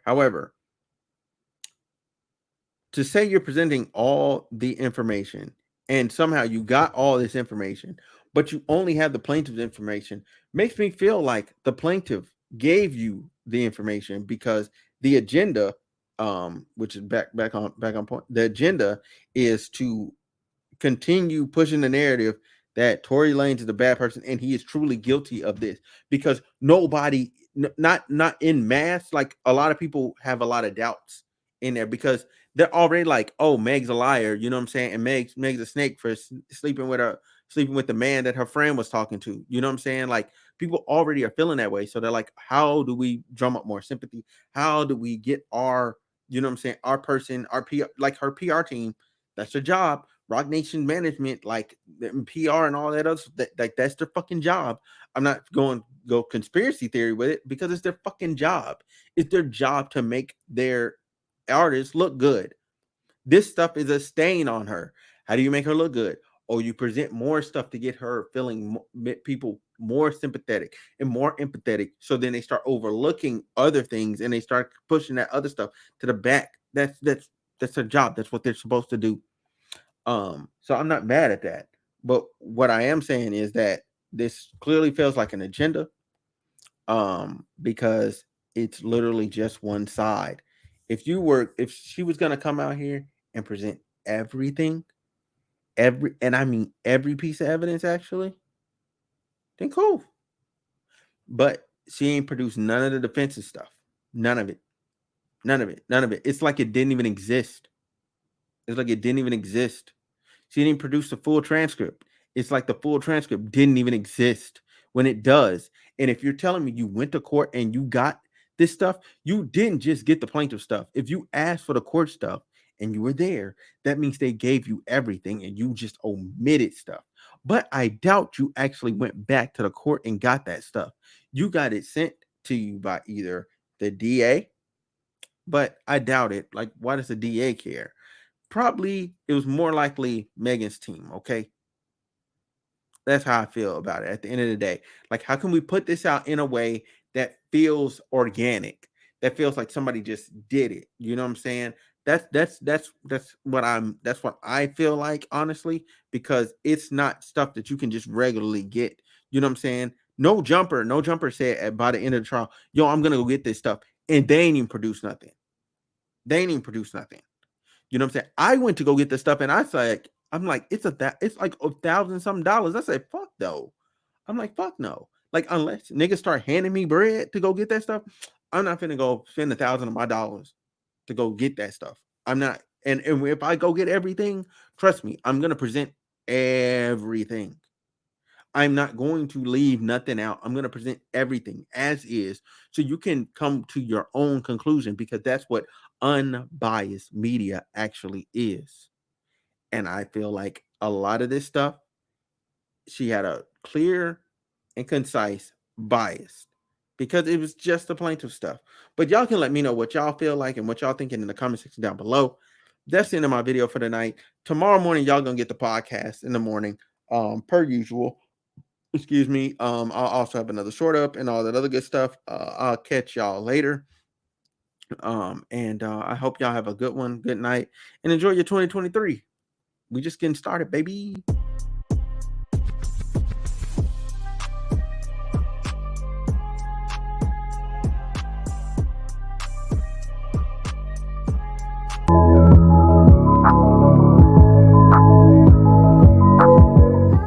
Okay, and as promised, I told you I was going to be here in the morning with the video, and I'm here. All right, I'm here. So here we go. Let's just jump right into it. Okay, so this is what was posted by Tia with Tia, excuse me, T with Tia. So first of all, we're going to talk about a new court date was set for tomorrow, January 10th. And it was listed as a 132, which speaks to falsified or altered evidence or witness testimony. Also, RM was added to the end of his case number. The RM means reduced to misdemeanor, which means all his felony charges could be eligible for reduction. All right, could be eligible for reduction. He was convicted on all three felons. Blah blah blah blah blah blah blah blah blah. All right. So anyway, why does this matter? All right, why does this matter? Okay, so obviously, that's good news for him. The reality of it is like it is an uphill battle. I don't want to like downplay this situation at all. Like he has to go in there and convince a different judge that these charges are eligible for reduction and why. That's a tough case and that's a tough thing to pull off. That's a tough thing to pull off. But he just might be able to do it because let me get this off the screen. Let me get my other image up because he has none other than David Kenner as his lawyer. Okay, this guy. And why is David Kenner important? Why is this guy important? So check this out. This is why he's important. This is Suge Knight's former lawyer. Okay, and he got Suge Knight a mistrial. I don't even know how you do that. Okay. I don't even know how you do that. That's pretty up there. It's not OJ getting OJ off up there. That's not Johnny Cochran level, but it's pretty good lawyer shit. So this man is now Tory Lanez's lawyer. Yes, he is being added to the case a bit late, but he seems to be taking effective and swift action. Okay, he is basically trying everything and gonna do everything within his power to get him out of there. Because it seemed like the other lawyer was just a bit behind the 8 ball, was lagging a bit, was not paying attention. Definitely dropping the ball in some areas. Do I think that Tory Lanez is going to now somehow get all these dropped to misdemeanors? I don't know, man. I don't know. I'm just clueless as y'all, bro. But we will find something out tomorrow, and I will have a video up either tomorrow or Wednesday morning with those details. Also just follow me and subscribe for the Young Thug trial. That's going to be going on. I'm going to also start the XXXTentacion trial stuff. I'm trying to keep y'all updated on the news and keep y'all abreast of the situation. This was pretty shocking though. I didn't even know that was possible to happen. But this lawyer is he's with the shits. He's with the shits. And he does a good job clearly. And he knows his stuff. He knows his law. I'm gonna get up out of here. Thank y'all for watching. I'm out.